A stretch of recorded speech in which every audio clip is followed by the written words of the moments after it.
May or may not be live right now. I'm just giving an extra 5 seconds. So if I am, you can laugh at me.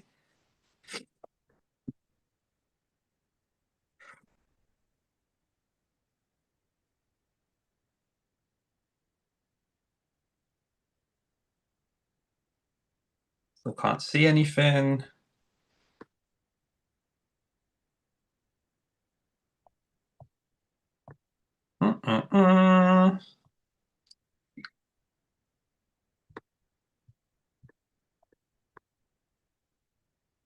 Just looking for confirmation that we're live, Daxus. I can't see it on there, buddy. Yeah, you're live, mate. I got you, mum. Are we? Oh, it is on mine, dude. Yeah, it should be golden, mate. Yeah. Yeah, crack on. All right, have a good one, boys. Thank you. Hello, everybody. Ladies and gentlemen, welcome. Thank you for tuning in. This is episode 19 of Sundays with Craven, the podcast where we always have a good old chinwag. And I'm back from Benidorm recently, but ladies and gentlemen, I'm back with a bang because making their second appearance, I'm delighted to say on this podcast, got a very, very, very, very special guest coming back on this evening. And I'm going to be packing his head about all things silver and gold, the good stuff, the shiny stuff. Now, you all know who I'm talking about. That would be the one and only CobraStacker. How are you, buddy? Hello, brother. Thank you very much for having me back on. I'm really, really good. About an amazing weekend with some very special things going on. So, yes, very happy. I'm glad to hear that, mate. And just to reiterate, thank you so much for coming on. I did actually ask you quite late notice on this one. So thank you for making the time for me, mate, at last minute notice. It's my absolute pleasure, brother.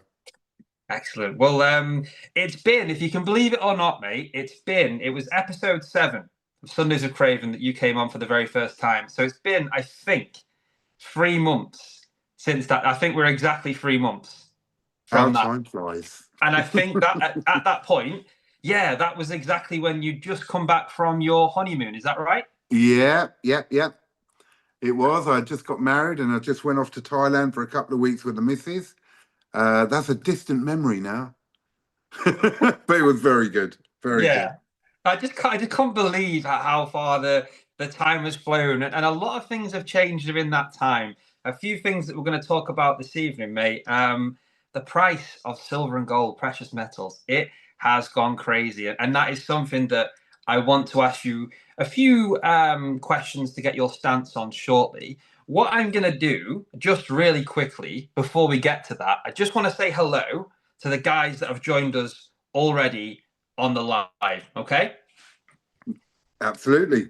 And then we'll see. And of course, guys, there will be a specific live segment where we focus entirely on you. So if you have any really good questions you want to ask our special guest, Cobra, then we will definitely be answering all of them, or at least Cobra will, as he's the man of knowledge here, not me. Oh, I don't know about that. So I just want to check something because maybe it's my second device being really slow. We did have a slight issue where before we went live there was like a duplicate live showing. So I just want to double check this is on the right one because it's showing 2 on my end. So yeah, I don't stress about these things anymore, but technical issues when it comes to streaming, Cobra, you'll know much better than me. You've been doing it a lot longer. I'm still learning this. They can just happen, and sometimes you don't know what to do. So you've just got to take your time and work through it. Listen, I was the same when I started doing my lives with the auctions and all that lot. It would go wrong and I'd panic and I'd be all in a fluster. Even Friday just gone, we had the storm and my internet was just mucking up. It crashed and I just fixed up my phone, went directly off my phone, old school, and it was fine. So yeah, take your time. It happens and we do the best we can. That's it. Yeah, that's it. And the weather was... I can vouch for that. I'm sorry it affected your stream. I can vouch that the weather was very blustery. It was very windy, bit of rain. It was a shock coming back from Benidorm to the UK, and there's a bit of turbulence when we were landing as well. So it was a bit all over the place. But I'm glad to be back on home soil. What I was going to shout out everyone and say a thank you. For whatever reason, guys, on my second device, I can't see the live chat. It's got a duplicate So at this point, I'm kind of hoping, and Diaxis, if you're listening, buddy, feel free, just so I know people are actually seeing this. I've got two showing, and one's got 28 on there, the other one's got 2. And it won't let me view the comments. I've got the live chat up. I've got 30 people in it. People are chatting. So, yeah, we're all good. We're all good. Well, Cobra, thank you so much, mate. Where would I be without special guests there? The host doesn't even know who's watching. What's going on? I don't know, but I personally can't see the chat right now, so I'll have to see if that fixes itself. It's probably something on my end. But Cobra, you speak to the community regularly, mate. How about this? I'd be honoured if, because I can't see it, could you give a few shout outs to the people that have tuned in this evening for me? I'd really appreciate that. It'll be my pleasure. So massive shout outs to everyone who's here. If I miss anyone, I apologise. But we've got Jamie Frost in here, Queen Nessie, Diaxis, Luke, BBA, the one and only, Ray, Robot Toaster, Nerd UK, Ian Attenbury, Sound Money Stacking. So many people are in. Baron Vamsky, Luke, Bjorn 10, the Humble Stacker, love that name. Sylvan Noggy, amazing guy. The Coin Cutter, I still have to get in contact with you. Absolutely great guy. Shiny Silver, my good friend. Welcome, brother. And many, many more, I'm sure. Calc is in there. Welcome, Calc. Going down the list. Edward L, great guy. So, yeah, if I've missed anyone, I absolutely apologise. But there's quite a few of who are in the chat at the moment, chatting away. We're up to 35, 36 people. Wow. Hit that like button, guys. Cobra, thank you so much, mate. I'll have to send you some sort of under the table payment after this. I invite you on. I invite you on as a special guest. You come on, I say, sorry, mate, I'm having technical issues. Can you basically host it and say hello to everyone? It's a pleasure. We've got 365 jumped in. He says, I'm driving, but I'm listening in, lads, which is wicked. And Crispy.B. So welcome. Yeah, thank you so much. And just a quick one before we move on with the questions. Massive shout out to 365 because he's been a supporter from the start. So thank you for tuning in even whilst you're driving. And we have been trying to get to 555 subscribers so that I can open a mystery package he sent me a while ago that I've not been able to unbox until I hit 555. And if I'm correct, we just hit 556 subscribers before this started. So I'm teasing you here. I'm not going to unbox it now, but there is going to be some content about that soon. So I'm very excited for whatever's in there. So I just wanted to give a quick shout out there to 365. Thank you so much. So wicked. And Cy the Soundman's in the house as well now. Cy the Soundman. We've got a full house. The VIPs are here. What's going on? Everyone's come to say hello. Star-studded. Thank you so much for joining, Cy. You did a fantastic job last night on the Stat Chat with TSC. And I don't think you mentioned the new beautiful Stacker Social 1 ounce silver bar enough. I think you really should have plugged it just a little bit more, I think. But that is absolutely stunning. And congratulations. You should be very, very proud, all 3 of the founders. But anyway, Cobra, I have been waffling way too much. I want to hear from you. And as I mentioned, this podcast, I've been away for a week. A lot's happened. Stuff was happening in the market beforehand, and it's continued to happen whilst I was away. I want to start with this. What's going on with silver and gold? The price is surging. And when I say what's going on, could you break down maybe some of the reasons from your point of view as to why and where this could potentially lead to as well? Okay, so obviously, wow. I mean, silver has just shot up. And I think a lot of us stackers who started a few years back, we kept seeing videos from people, silver's going to hit the moon, silver's going to go to the moon, blah, blah, blah. And we got bored of it and we're like, yeah, whatever. But it's like the perfect storm at the moment. So there are many contributing factors to why silver is shooting up at the moment. And some of them, and as I say, this is just some of them, are the dollar weakening. That is one of the major reasons why silver is shooting up.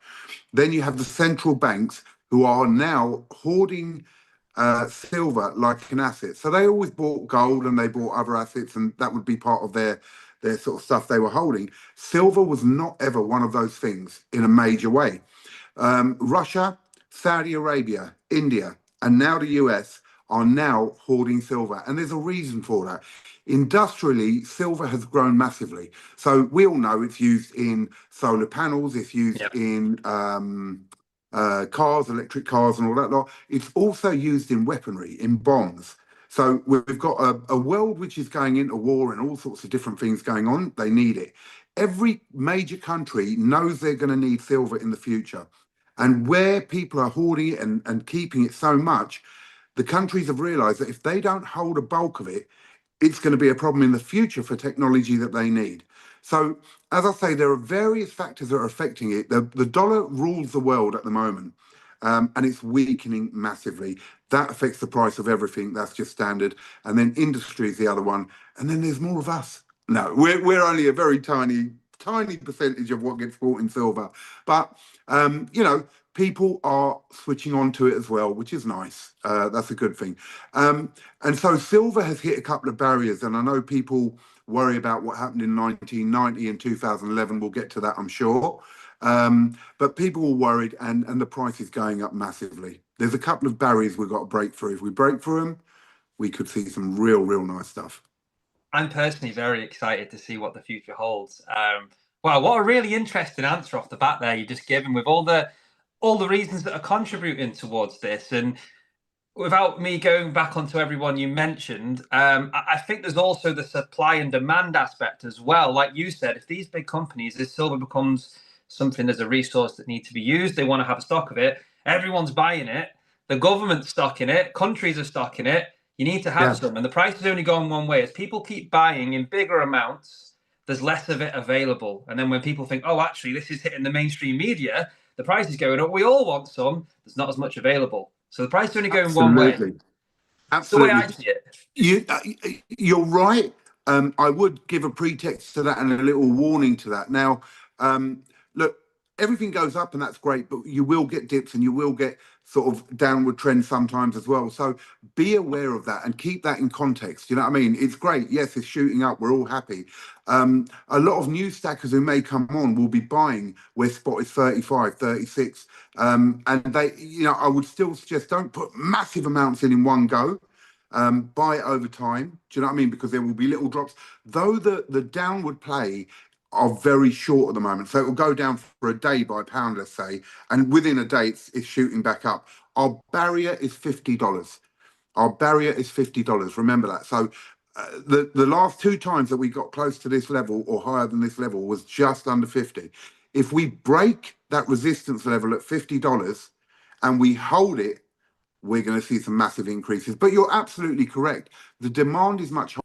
And remember, silver isn't a mined product in itself. It's a byproduct of mining of copper and other metals.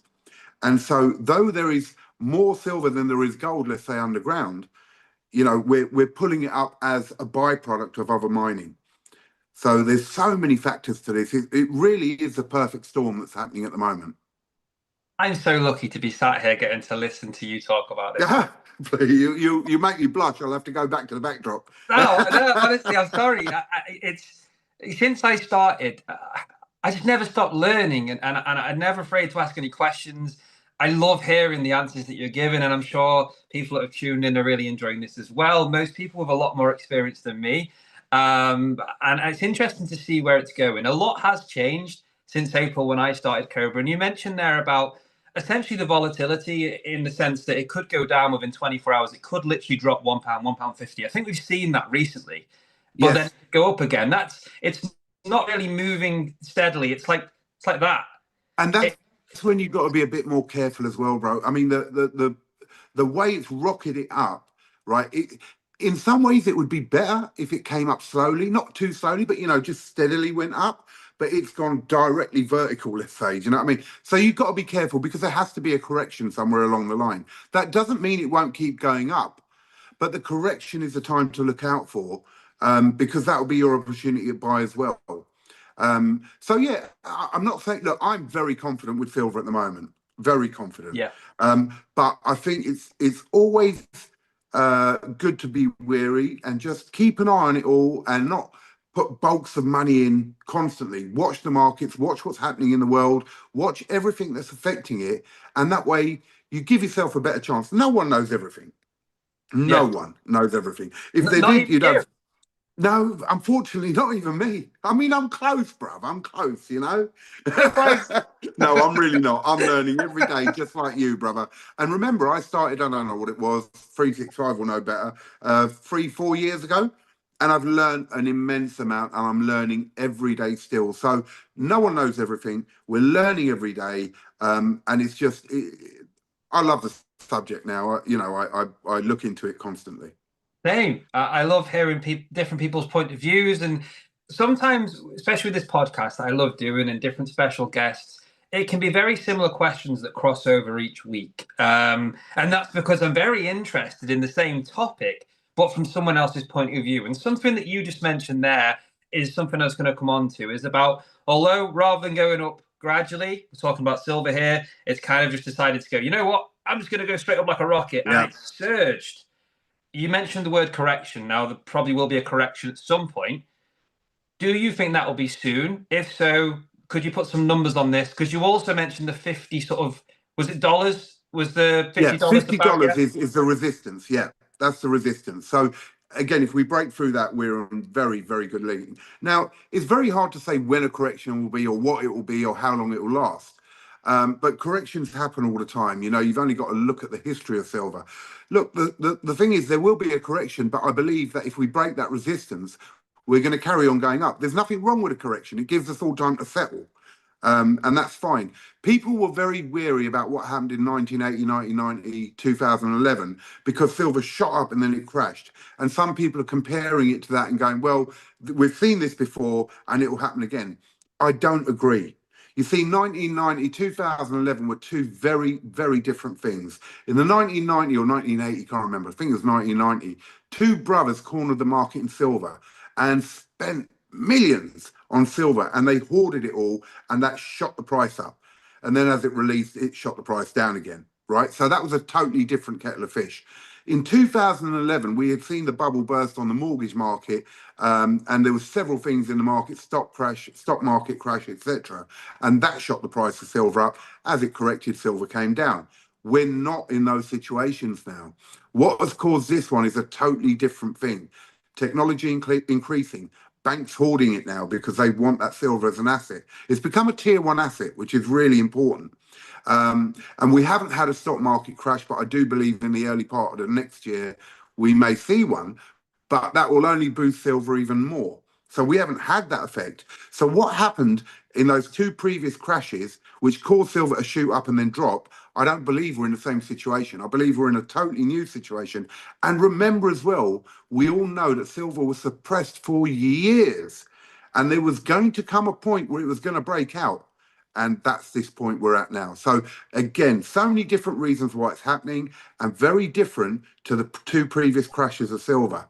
But yes, corrections are normal and they're needed. We need to be able to back pace and settle down and then shoot up again and then settle and then shoot up again. Yeah, great answers. Based on what you said there, I would agree with you based on what you've said about it being a different situation to the other two previously. I think so too. That was before my time. I don't mean that with disrespect, but in my time of stacking at least. But based on what you've explained, yes, I think this is a different scenario altogether. I'm going to come on to gold in a second because I want to have the same sort of conversation about gold. But the last thing I think I was going to ask, and it slipped out of my head.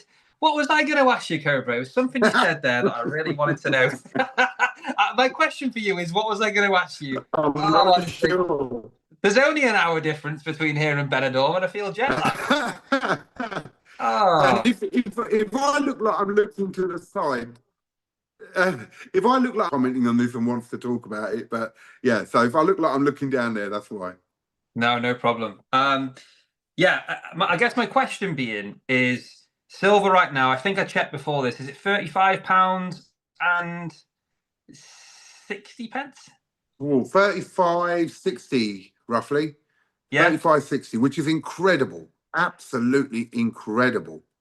it is. It's crazy. 35.60. Yeah. And from what I can see, the lowest silver has been at spot price in the last 6 months has been about £22.04. So that's like a 50% increase, and that's just within my time of stacking since April. it's huge when you put the percentage on there. But the questions come back to me. I don't know why I forgot it. With that in mind, where do you think silver will be come January, just after the new year?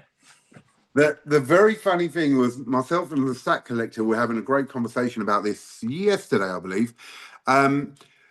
It really does depend on what I was saying earlier about the resistance. If we break through that $50, then, we can see some real increases. I think by the end of this year, we're at 35.60 now. I'd say 40 to 42 pounds by the end of this year.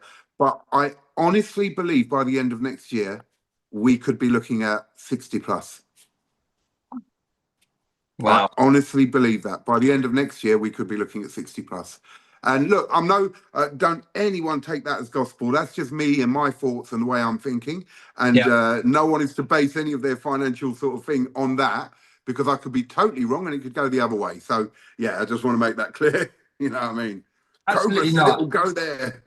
But this is what's really interesting. None of it's financial advice. All of it is just based on opinion. And it's just interesting to get predictions, because I like asking different people across the community, people who are experienced and have seen and followed the markets for a while, where do they think silver will be, and changing the timescale. But I'm actually now, with what's happened, more interested, Cobra, in the short term, because things are changing so quickly. So I think to gauge the end of 2025, the start of 2026 is a good place to start. And if you would have asked me after the first 3 months of stacking, where it did move a bit, but it was nothing crazy. It bounced between 20 and 28, somewhere around there. If you would have said to me, oh, it could be £60 by the end of next year, at that point, just based on the research I'd done and the conversations I had, I would have said, no, I can't see it changing that much. But now we're having this conversation today, just like you, it's just my opinion. It definitely could happen. Definitely. If it gets past that 50, like you're saying, 100% that it could happen. Not saying it will, but it could. It's possible. Yeah. And this is the thing. Look, we're just giving our opinion, picking figures out of the sky. Do you know what I mean? We really are, because no one knows, as I said before. But I think it's a realistic amount. If some of the videos you see on YouTube, it's going to be 500, it's going to be 3,000 and all that lot. Yeah, I think that may be a bit unrealistic. Do you know what I mean? I wouldn't go to those levels. But 60 by the end of next year? Yeah. I mean, who would have thought with gold where that's gone? I know. In such a short period as well. Well, it's funny you say that, Cobra, because I want to ask you about gold too, because they're different metals, as we know. But they kind of, when you look at the market, they do tend to move kind of alongside each other. They're a little bit that way, from what I've seen anyway. You may have a different opinion, but silver surged. Gold's gone up recently too. I think silver's outperformed gold, but at the moment, silver is outperforming gold, which is not usual. But gold normally leads the way and silver follows. That's normally how it happens. At the moment, silver is outdoing gold. But gold's my thing. Gold is what I love. It's more steady. It's less volatile than silver, and it goes up steadily, which I like. In saying that, it has gone up 48% this year. This year, which is incredible gains. Incredible. But I'm very, very much stronger towards gold, because I don't see those major drops. If we lost £100 on silver tomorrow, per ounce, it's not really a massive thing. We can go up and down 100, and percentage-wise, that's nothing compared to silver. So I love gold in that way. I love both of them, but gold is my thing. And silver normally follows gold. Yeah. And I can see why with gold. I don't own any gold just yet. The first purchase I get, I haven't even gone for like the fractional stuff, like the 1 grams. I do want to get myself a gold sovereign. It's funny though, because hindsight's great, isn't it? People say, well, look, you could have got a couple of 1 grams, you waited for this gold sovereign. They were like 500. When I probably could have got one, they were like 500 and something. They're around there. And now, what's a gold sovereign? It's got to be pushing 700, right? 710. Yeah, that's 710 on a sovereign. But look, let me ask you something, bro. I started 3 or 4 years ago, right? And I could buy a sovereign at that time at around 340, right? Yeah. When I started. But hang on a minute. If I go back 10 years before that, I could have picked up a sovereign for maybe 150. So what does it mean, bruv? It's all well and good going, well, Yeah. you could. Look, you look at now. Do you in yourself feel that gold is going to carry on increasing? Even by a smaller amount, even by a bigger amount, is it going to carry on increasing? Absolutely, yeah. I think I don't fear when I say that, I don't fear the prices. I'm just saying you're talking like a month or two for that difference. Yeah, But I think today potentially, I mean, it could go up and down, but in most cases, today compared to a few years down the line, it's going to be the cheapest price today. absolutely. You know, So yeah, this is why I always say, if you have the money, and again, you got to make sure your bills are paid and everything else, normal life. If you have the money, go and buy it today. It's not too late. Oh, the price is too high. There's no point buying it now. Why? What's it going to do? Drop down to 1,600 again? No. no, Do no, you know what I mean? It's you'll not be waiting a going to, long is it? time. Yeah.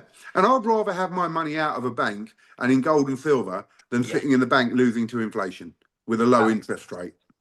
And regardless what the spot prices do to an extent, but still regardless if you're long term, in my It doesn't matter. opinion, it's better than the cash in the bank just depreciating in value. Even if visually on the screen you're gaining what, I don't even know what the interest rates are, what, a couple of percent, maybe nothing. Brother, It's between 2 and nothing. 4%, right? Between 2 and 4%. And inflation is 10% a year. So you're losing 6% Yeah, minimum 6% a year in cash. What's the point? it's dreadful, isn't it? It's not, We when you need a break the bit of numbers. money in the bank, right? For our normal day-to-day and bills and this and that. We need that. You must make sure you have that so that you can cover yourself for an emergency. There's no point buying a load of gold, boiler breaks, and you're like, oh my God, I ain't got no money. I've got to sell the gold. Pointless, right? So make sure you got a little back, a little Emergency fund. comfort pillow, there of cash, and then put it in. Why not? Yeah. Absolutely. Yeah. I want to, you mentioned, I kind of want to ask a question about stocks and shares just briefly. Is that okay? Yeah, It of just course. comes to mind because we mentioned about, and the reason I'm asking to give context is we mentioned here about cash in the bank, it's losing money over time. That's not financial advice, it's just fact. It's depreciating. It's inflation. That's just, it's known knowledge, right?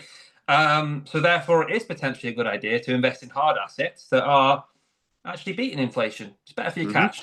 But you've got your emergency fund. You've got a little bit of cash in the bank if you need it. If the boiler breaks, whatever, you're okay. You can pay your bills. You've got your dollar cost averaging. You're buying silver. You're buying gold when you can. You're doing the right things. You're being sensible.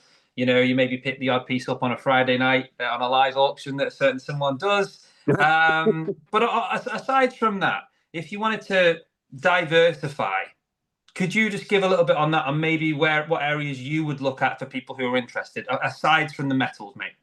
Yeah, look, it's absolutely right where you hear people say, look, diversify. Yeah, if you put everything into gold and silver and there's a problem, it's not good.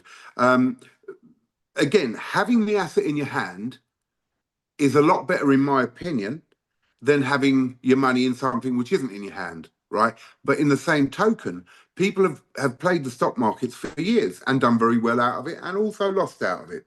Right now, the stock market is, again, like gold and silver, it's been going up. It's at a beautiful little peak. But I do fear at the beginning of next year, we are going to see a crash, right? My personal opinion. And I've got reasons I say that. I'll go into them in a moment. So I personally, if I was to go into the stock market right now, the stocks that I would go for would be AI all day long.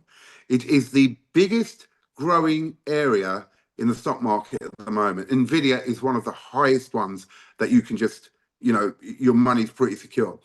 Everything is being used in the way of AI. The governments are using it, technology is everywhere, it's coming into industry. It is accelerating at such a rate with quantum computers and all that lot. Some of the AI stocks are well worth putting money into, like Nvidia. But I will also say, I do truly believe next year we're going to see a crash. And so I personally would hold a bit of money or keep it in gold and silver until the crash, right? And then buy my stocks. Now, again, I'm not a guru of the stock market by any means, so I can't guarantee that's going to happen. And if you're going to hold it long term, even if you bought the stocks now, it will crash and then it will go back up over a few years and you're absolutely fine. As long as you don't sell it, you're not losing. But the other way to look at it is if you were going to put 10 grand into stocks right now and it was going to crash in January, I'm not saying it will, but I would wait till January and then let it crash, and then you'd get more for your money. Do you know what I mean? But AI, for me, if it comes to the stock market and I was going to put money into that, AI all day long.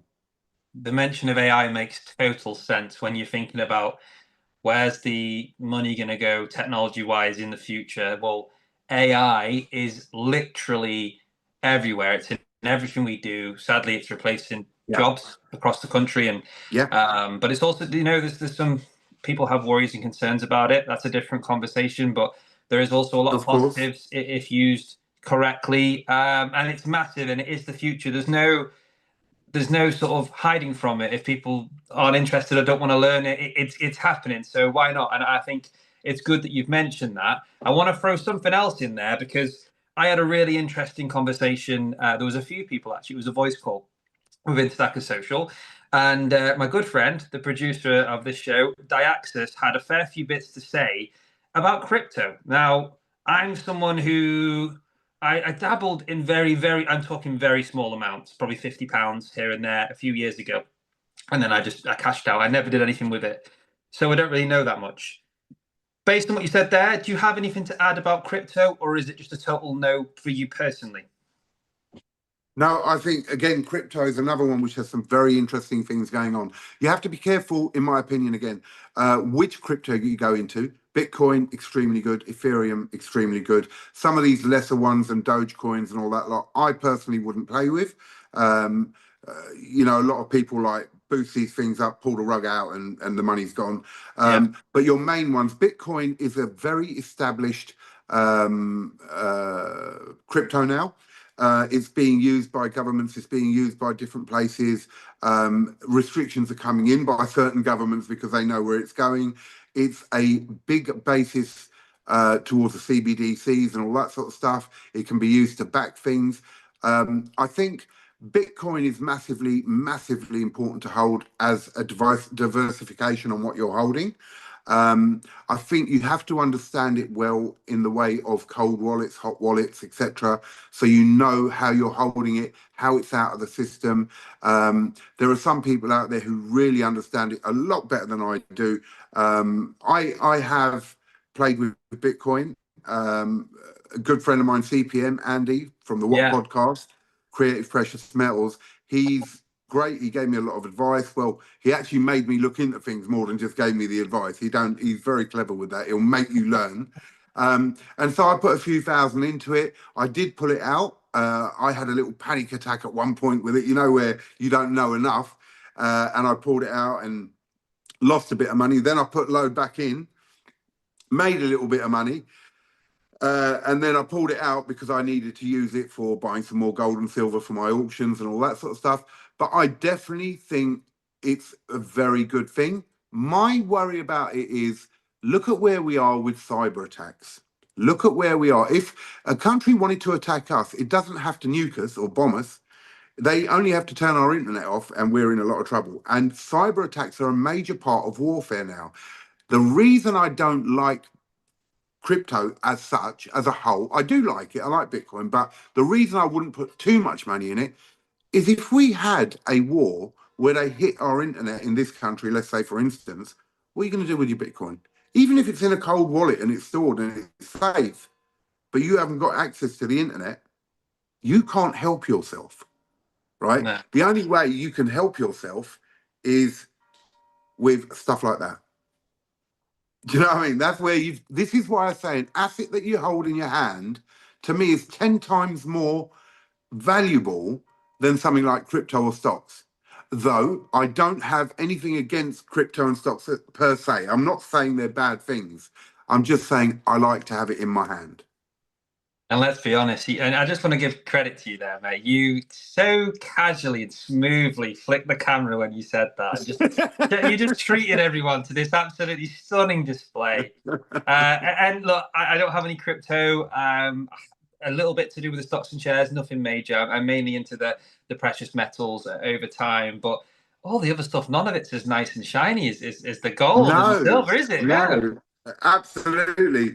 And so, yeah, look, if we're talking realistically, using your head, have a bit of all of it. Yeah. But personally, I like to hold a lot more gold and silver. I just feel safer with it. Let's put it that way. But yeah, Bitcoin, Ethereum, very good. The rest, I don't know enough about, to be very honest, and I don't trust it enough personally to go into it. But I'd be quite happy and willing to put some into Bitcoin all day long. Really good answer. I've got a question that I didn't quite get to before. We went on a bit of a diverge. What's the word? What's the word I'm thinking for? What's it called? I've lost my mind. What's the word when you go off topic? A diverge? What's the word? Yeah. Just, bro, I got to ask you something. Do you believe I have psychic abilities? No, the only reason I'm asking is about 3 times now you want me to tell you what's in your head. I'm finding it really hard. Like. No. Cobra, I owe you a massive apology, mate. You've come on. I asked you to do the shout-outs. I've asked you what questions to ask you. Yeah. I'm glad it's you. You got tonight, sidetracked, bruv. Sidetracked. Thank you. I'm having one of those evenings, mate. Like I say, I'm glad it's with you so we can laugh about it. I just wanted to go back to gold and just say, based on all the other things we got sidetracked talking about, it was mainly me interested to hear your take on it. Yeah. We spoke about silver, got a few predictions there. Gold, your thing. That's the one that you really love. What do you think is going to happen with gold in the near future? I mean, look, that's a big one. America, look, we've all heard about America, Fort Knox and all the rest of it. They're on their books, gold is valued, or their holdings of gold on their books is at $42 an ounce. $42 an ounce, right? And if they put it at the right price now to what it is now, if they put it on their books, they would make just under $1 trillion, 990 billion would increase on their books. That's free money that they could then use how they wanted or put in their back pockets, which is what a lot of them will do, and spread it between their friends. But 990 billion. Now, that's only if they take gold to its current price. They can reprice gold. Now, if they reprice gold to, let's say, $6,000 an ounce, they will get 2 trillion increase on their actual book holdings on gold. Now, this is what we've got to look at. It's very important to look at this. We are at the cusp of them repricing gold. They will do it. I'm 95% sure they will do it. And it's just about how much they reprice it to. Now, some people have turned around and said, well, yeah, what they'll do is they'll reprice it and they'll put it against their national debt. No, they won't. Their national debt is standing at 37 trillion and increasing by the second, right? There is no point in them doing that. What they have done is release 2 papers. One is to reprice gold, and 2 is to use that repriced gold to buy Bitcoin, which they will also hold as an asset, right? Now, if they're doing that, we have to watch what people like JP Morgan, Black Horse and all that, what they do, because they're the ones who can lead us into what the real thing is going on. A reprice of gold could potentially increase the price of our gold. And Bitcoin as well, a sudden flow. Then again, $1 trillion into Bitcoin, yes, it could affect it slightly, but as I say, it's going to be held by America and as an asset. But these are the 2 things that I'm watching a lot of, Bitcoin and gold. I'm watching what's going on with them too. And I think there'll be a reprice on gold sooner rather than later. That's crazy. And do you know, there's a saying that I've heard, I think it was 365 once, it's to do with the government, it's to do not what they say for you to do what they are doing themselves. That's absolutely correct. Absolutely correct. Don't worry about that, what they're telling you, because there's smoke and mirrors everywhere. Oh, don't worry about the digital ID. We're going to use it for this. No, you're not. Why are you lying? Are we that stupid? Right? But yeah, it's absolutely correct. Watch what they are doing. Watch for the little things that are going on in the background. What are the banks doing? What are these major monetary financial companies doing? You know, what are each country doing? What are they buying? The shift from gold to silver. I mean, gold was being bought by China India, all constantly, building up their stocks. We don't know what China's holding, massive amounts, but they won't release those figures. No. But then why have these big countries also shifted into silver? That's a major thing to look at. Why are countries so interested in Bitcoin? Yeah, do you know what? The people, I've heard about this, but it's only through being in this space. As far as I'm aware, it's not something that gets broadcasted massively. Do you know what I mean? No. Like it's not like it's not going to be. I don't really watch the news live. I'm taking content from YouTube and different channels I follow, but I don't watch the news live on TV. But I guarantee if you did, you're not going to get an update telling you that China's just spent 15 billion on silver. You're not going to get that. No, brother, 95% of the population out there, I've said this before, I'll say it again. We are the slaves of the system. 95% of us out there are living day to day. They're surviving, right? And they haven't got time to look into all this. What they're doing is trying to live, right? And that's how the government want it. Keep us busy arguing, keep us busy living our lives, keep us busy paying taxes and paying our bills, right? We ain't got time to look at what they're doing in the background, all right? But a few of us who have mainly got into gold and silver or look into crypto or look into this start falling down this rabbit hole where you start really learning about what they're trying to do and what they're doing. And so it's a real pity that the majority of the population do not know what they're up to. And it's very dangerous what they're doing. They're changing the way society is. And for me, being 54 years old, it won't affect me so much. As in, yeah, I'll see the changes and all that. Like, before you know it, I'll pop my clogs and it'll be all cool, right? The younger generations are going to have their lives changed, and the generation who are being born around these times won't know any different. And they're the ones. It'll be easy for them, for the newborns, because that's life. That's the way it is. For us old ones, it will be harder to adjust, but it won't matter because we'll die off soon. And people your age, well, you're going to have the big change. You're the ones who are going to have to really sort of grapple with it and get your head around it, Yeah, I appreciate the fact that I'm able to learn so much from being part of this community, and the fact that I'm 29 soon, and I think everyone says collectively, I wish I started sooner when you went to this space and start picking up and anyone that does feel that way, you're not alone. Pretty much everyone does. I certainly do. But at the same time, I'm also very grateful that before I'm 30 years old, I've gotten into this. And although maybe I'm not happy with all of the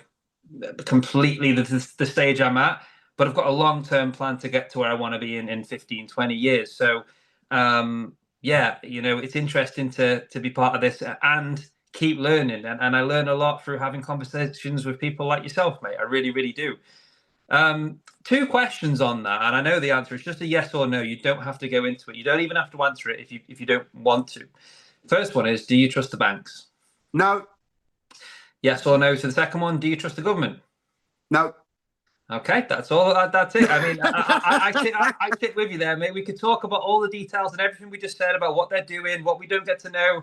That in itself I share that sentiment with you. I want to move on to something though, which is obviously specific to you. We've mentioned about silver and gold, which is soaring. That is also the title of this podcast. Very fitting. How does these? Well, not how. Maybe they don't. But could you tell us how the changes in price recently, these surges, how are they changing how you go about your process as a seller of precious metals?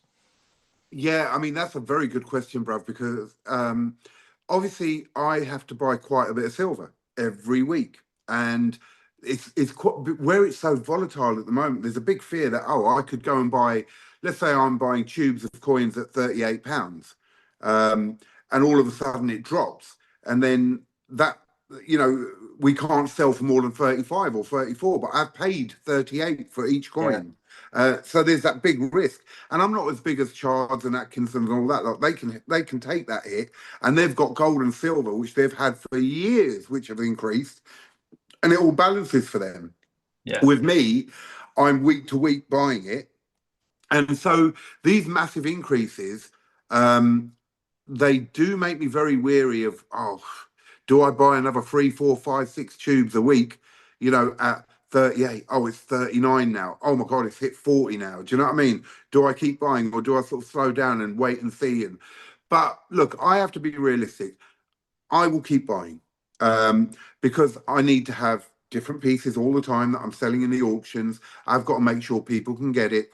And so if I see that my stock is building up, because let's say I'm selling less, I'll just hold back a little bit each week until I sell a bit more, and then I'll buy more. But I can't live by fear. But I also won't be stupid to overly buy, you know? So it's a very hard one with silver. Gold, brother, the thing with gold is, yeah, I'll keep buying, but it's gone fractional. The 1 ounces are very hard to sell, and you will make, as a seller, you will make absolutely no money on the 1 ounces because people are willing to pay. Oh, I'll pay you spot for it. I'll pay you spot for it. All right. So let's say someone comes to me and says, "Oh, can you get me a 1 ounce?" And I get it for, let's say, spot is at 3,000, just to make it easy figures. Spot's at 3,000, and I managed to get it for 3,010. I paid a tenner over spot. And then I turn around to you and say, okay, I've got that ounce. Oh, couldn't you get it at spot? It's so expensive. Oh, no, I couldn't. Do you know what I mean? Spot is the price it comes out of the ground for. Do you know what I mean? Yeah. So there's very little margins. I carry on with the gold for one simple reason. I love gold and I know it's good for people to get. And so I will keep selling it as well. I make nothing out of gold, literally nothing out of gold, but it's such an important asset to have. So fractional now is more what I sell. 1/10 sovereigns, 1 grammers even. I put some 1 grammers up there, but they're extortionately priced because people just went mad for it. The Wonka, the Barbie, and the Hot Wheels. But in general, 1 grammers, 1/10, great to buy. Sovereigns, great to buy. Quarters are even getting a bit expensive. Even sovereigns are, but they're very liquid. But yeah, it's gone into fractional, which a few years back, we would all be saying, well, you shouldn't be buying fractional. You should buy the 1 ounces because if you buy a fractional, you're paying an extra premium for it, aren't you? I don't care. I ain't got the money no more. Do you know what I mean? To buy a 1 ounce, so I'll buy the fractional. I don't have like a 1 gram gold, but I've had so many conversations about it, and you talk about premium there. But is it not fair to say, I mean, you've sold them, bought them, however many times, when people buy them and they're paying a premium, I think most recently they were what, 110, 115, 120 for a 1 gram, somewhere around there, right? Yeah, it ranges up and down depending on what it is. Big premium, but does that premium not hold when it comes to selling as well? So it just cancels out. Bro, you're exactly, and I've said this to people all the time, right? In general, I'm not talking about collectibles. Collectibles are very different. You've got massive premiums on them, and sometimes they hold, sometimes they do better, sometimes they drop. But when it comes to bullion, you averagely should be able to sell your bullion for what you buy it for, premium wise, right? So let's say a coin, let's say spot is now 36 roughly, and you buy a coin for 42, right? You've paid £6 over spot, right? When you sell that coin, yes, you should be able to sell it for £6 over. The problem comes, brother, when people rush to sell and they go to the big bullion dealers and the big bullion dealers goes, right, I'll give you spot. Of course you've lost. But when you sell it on the secondary market, people understand there's a premium and they're willing to pay it. Obviously, it depends on the platform. Some places you go, some platforms, people are really tight and they go, no, I ain't paying that. Other platforms, they go, yeah, that's reasonable. I'll pay it. So, yes, I don't worry too much about premiums on a personal level, but some people do. Obviously, if you're stacking, you want the cheapest you can get it for, the least premium you can get it for, because you're stacking. Again, even in silver, you get some beautiful coins which have more of a premium. So it depends on what you're doing with it. But yes, if you're selling on the secondary market, you'll get your premium back. I wouldn't worry too much about it. If you're going to have to cash in and go to a dealer and just get spot, yeah, worry about the premium. Yeah, I think really, really well explained there. I've learned a lot about the secondary market over the last few months, and I think yes, people should do their research as to how they should go about selling, but I also think circumstances can play a part in that as well. Sometimes people need a quick sell, and that can be, sadly, that can be at someone's advantage. Someone who's there like, oh, come to Papa, I've got my cash. You know, if you need to sell, I'll give you. I'll buy the lot at spot. But yeah, it's very important, and this is what I've learned, to research where you are buying from. And providing you're in the circumstance where you don't need to rush to sell, but you are looking to sell, sell like Cobra said, in the right places. You've got the secondary market, people who will understand why you've added £6 on and you're not selling at spot. And this thing of spot, you're never going to get a coin for spot. I mean, yes, you are. Obviously, if people are selling it and they're desperate, you'll get it for spot. But the point of spot is silver's actual value. The actual value of the silver is spot, right?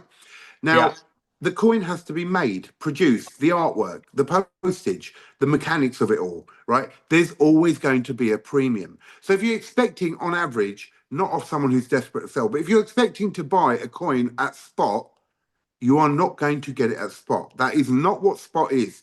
That does not dictate the price of a coin. It dictates the price of silver.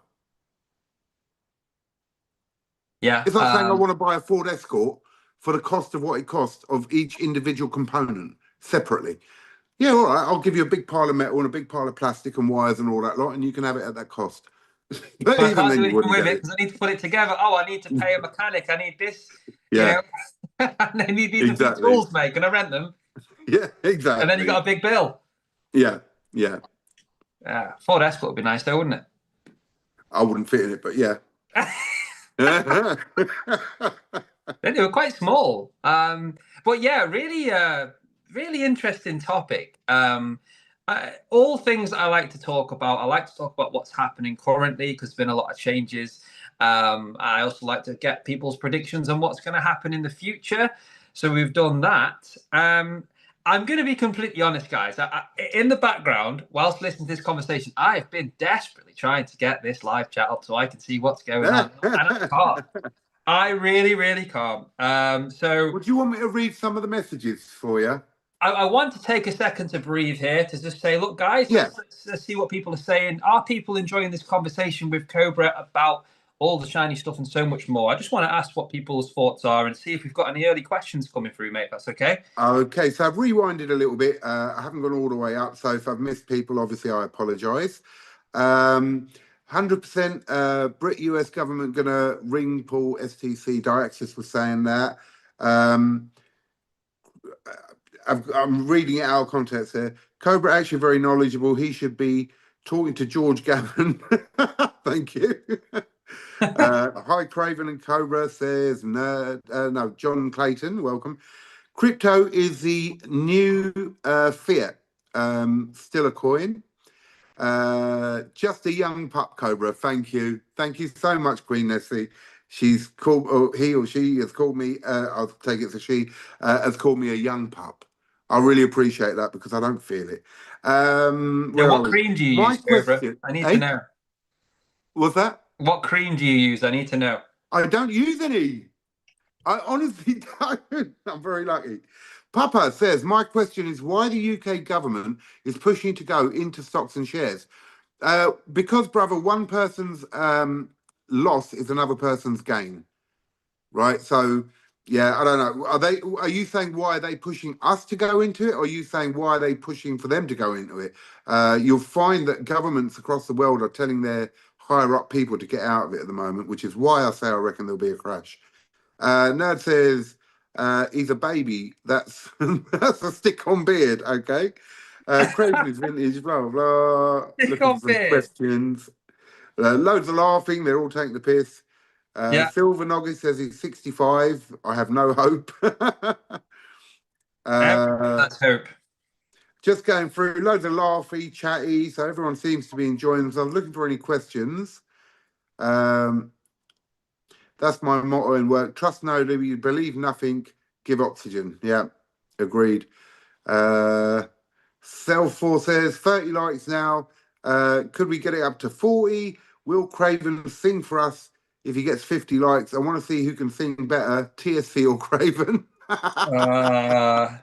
CL4, you're a really good friend of mine, mate. But we could ask for the likes to go up all day. But if I start singing, I'm not going to speak for Cobra. You could have an absolutely beautiful voice, mate. But if I start singing, the views and the likes are going to go straight down. They're going to be dislikes. People are going to be leaving. People are going to be unsubbing. I can't do it, mate. Brits and Salsa said something very interesting, which is good. They said, I used to say minimum quarter ounce, but now I'm telling people get anything 1 gram and what's in reach of most people. I absolutely agree with that. Even quarters and halves are out of the reach of some people, get a gram. Because, sorry. No, go on, mate. I'll say after. Sorry to interrupt. Yeah, so, if you look at a gram now, £100, let's say, 100, 105, 110, like we said, if gold keeps going up, it will be 150, it will be £200 for a gram. Do you know what I mean? So, yeah, he's absolutely right. Just get what you can. Absolutely. And this is still something that finally the chat has loaded for me. I don't know what was going on. Thank God. But guys, I can see the chat. Thank you for being patient. As you can tell, that's why I sort of lost where I was a few times. So forgive me. And Cobra, forgive me for asking you what question I was going to ask you, mate. It's because whilst doing this, I've been desperate to get so I can see the chat. Thank you so much. 53 people in here, and I can see who's commenting now. But anyway, based on what you said there about it's Brits and Sobs with that comment, wasn't it? About basically buy what you can get. Yeah. So I had a really good conversation with a good friend of mine, a really good friend of yours. You mentioned him before, Andy, Creative Precious Metals. Absolute gentleman. And I was speaking to him about the same thing, about wanting my first gold sovereign. And he said about, well, thinking about how long it may take to save for this and different things. And within that time, say if you're putting the equivalent of a 1 gram gold in cash away each month, maybe you're waiting a 6-month plan to save for one or whatever it is. Would it not be better to buy 1 gram of gold each month for 6 months with the potential of that gold potentially going up in price? So then you can cash that in and get to your gold sovereign sooner. And I had never, ever thought about doing it that way. So I wanted to ask, what are your thoughts on that theory? Because it made me think a lot, because I do want a gold sovereign.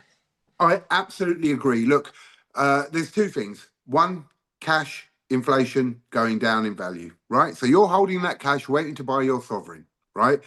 Meanwhile, you could be buying a 1 grammer, let's say, just for round numbers, at £100 a week or £100 a month or whatever you're doing, right? You get 7 of them. You sell them at a higher price because gold has gone up slightly, hopefully, which it probably would, right? And then you can go and buy your sovereign because you've maintained the value of your money in that gold. Whereas if you had held the cash, you're losing money and the price of gold is going up. But if you're buying gold to store, the price of that gold is going up as well. So therefore, it's better to buy the 1 grammers, hold them for 7 months, 7 weeks, whatever you're going to do till you got the same price as thing, sell them off with their premium and buy your sovereign. Absolutely. Yeah. Really, really wise. The comments coming through as you're speaking, mate. We've got Ray saying Cobra is a wise old sage. Oh, definitely. But I mean, look, I wouldn't say you're old, Cobra. Like I say, I want to know what cream you use. I don't know what's going on, mate. You're a young pup, apparently. I completely agree. Let's have a look. I'm just really delighted I can see the comments now. So I'm just like getting it in front of me. It's great to see. Thank you so much, guys. And by the way, thank you for doing what you do so brilliantly every time you go live yourself, mate, and reading the chat for me. I really appreciate you helping me. Pleasure, brother. I felt like it was a Friday night and I was sat here waiting to see, YPX1, what's he going to put up first? Brilliant, mate. I love your backdrop tonight as well. I mentioned that to you before we went live. Really, really nice as always. If you haven't already, guys, hit the like button for Cobra's backdrop. Mine's just my face, but it's nowhere near as nice as what Cobra's got going on there. It really, really is nice. And there is one collection I'd love to show you if you wouldn't mind. So, I would not mind. I think everyone would love to see it. Well, when I was setting up the backdrop, I was thinking about what I was going to put out this time. And these are the goddesses. They're the 2-ounce cast bar goddesses from Germanium Mint. They were the first set that they released, and they're absolutely gorgeous. Unfortunately, what happened was the Germanium Mint started releasing so many different ones, but this was the original set, and I think they're stunning. So, yeah, just I hadn't seen them. I hadn't had them on display in my office, and I thought I'd put them out, and it was just nice to see them again. So, yeah. Yeah, I hadn't seen them before, either before you showed. But when I came on, the first thing I said is, oh, they're really nice. And yeah, is all 6 of them, are they all different? That's the set, right? 6 different ones. Yeah, so they're all different. They come in these boxes. So there you go. That's the Goddess Freya, Nerthis, Sigyn, Brig, Goldwig, and the first one that came. Oh no, the other. Where is it? Freya was the first one and went massively up in price. And Giffen there. So yeah, it's a beautiful set. They are absolutely gorgeous. And yeah, it was just nice to get them out and say hello to them again. That's the sad thing, I think, sometimes with collections, you don't get to see them. They're chucked away in a safe somewhere. Yeah, a question just came to mind, actually. Yesterday, I was tuned into Blue Collar Stacker and Vegas Stacker's amazing podcast. It's the Saturday Morning Chill podcast. And I saw a comment within there that was actually for me to ask for you, because the conversation of that, the topic of their conversation was around goldbacks, Cobra. Which would you class that as we spoke about fractional, but that's kind of like hyper fractional. Now I'll ask for your opinion on them shortly, but this is more about what your stock and what you may sell in the future, because something they were talking about, which is kind of like apparently quite rare and something you should really look to get.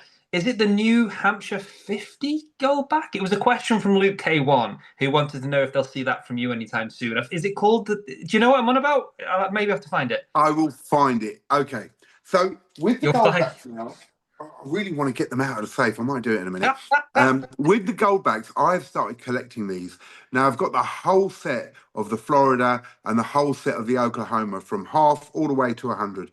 But I've also got every one goldback produced for every state. And every year they bring a new one. So I've got the alphas and the normals and this and that. I've got all the mintage figures of them, everything. The 50 Oklahoma, the 50 New Hampshire, which you mentioned, went massively up in price, very collectible. And so this is what people don't understand sometimes. They look at it and they go, well, it's not worth buying this stuff. Do you know what I mean? It's way overpriced. And you're correct. I would not stack goldbacks as an investment in gold. That's not what they're about.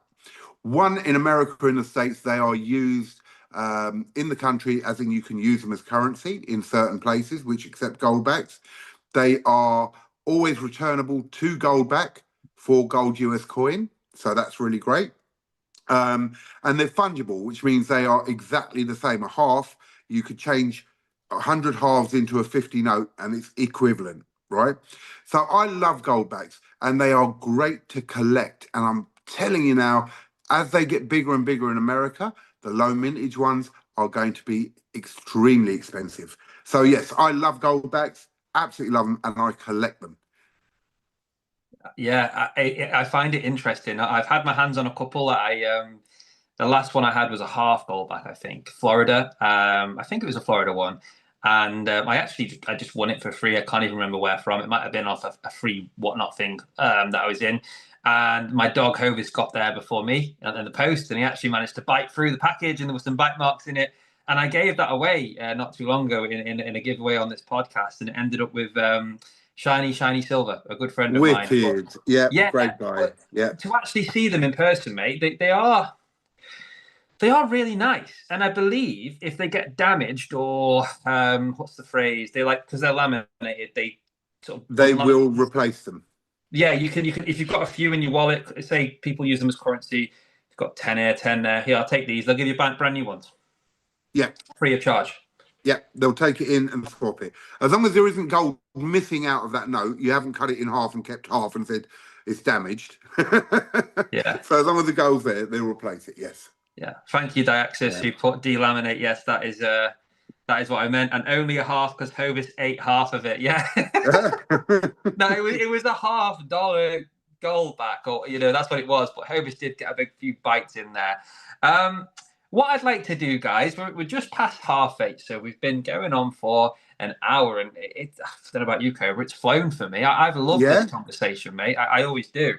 I'd like to show everyone that there is a small giveaway tonight, guys. It's community poker chips, that kind of thing, and there is a little bit of shiny in there. It's not silver, but I like to put together what's here and have something to offer, and we will do a little John's Wheel of Wonder. I want to quickly show you that for the next couple of minutes, and then we can see what questions the chat have directly for Cobra if you want. Does that sound good to you, Cobra? That sounds brilliant. How are you doing your giveaway? So basically, it's Diaxis, the producer. At a certain point, I don't think he's already done it. Let me just read this. We're going to put a message in the chat or use full chat for the wheel. Basically, Cobra, there will be... Yeah, he hasn't done it. Diaxis will put a message in the live chat with a certain phrase. And that phrase, people will have to comment exactly as it is. And then obviously it'll be open for that set period of time, and then he'll confirm when it's closed for entries. So people don't know at the start of the stream when that's going to be. I leave that up to Diaxis. You basically just got to be tuned in to be part of it. But yeah. Okay. If you're okay with it, I would like to donate something towards your giveaway. Oh, I mean, look, I would not ever want to deprive people of a better giveaway. I'm just having flashbacks of last time you came on, and how blimmin' generous you were, mate. And yeah, thanks Right. so Well, I'll tell you what I'm going to do. All right. We've been talking about gold. We've been talking about 1 grammers, and we've been saying that it's very important that even a 1 grammer.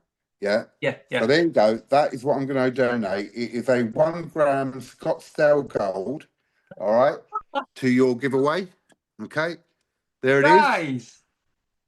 So that will be an opportunity for someone to own a 1 gram gold. All right. There you go. Oh my God, guys. One of you guys can literally win, courtesy of Cobra. I can't even believe this, mate. What? Look at the chat. It's the same reaction as me. I can't even hide my reaction anymore. I show my face, guys. I think last time, Cobra, I was just hidden like this. When you did it, I was like, oh my God, what do I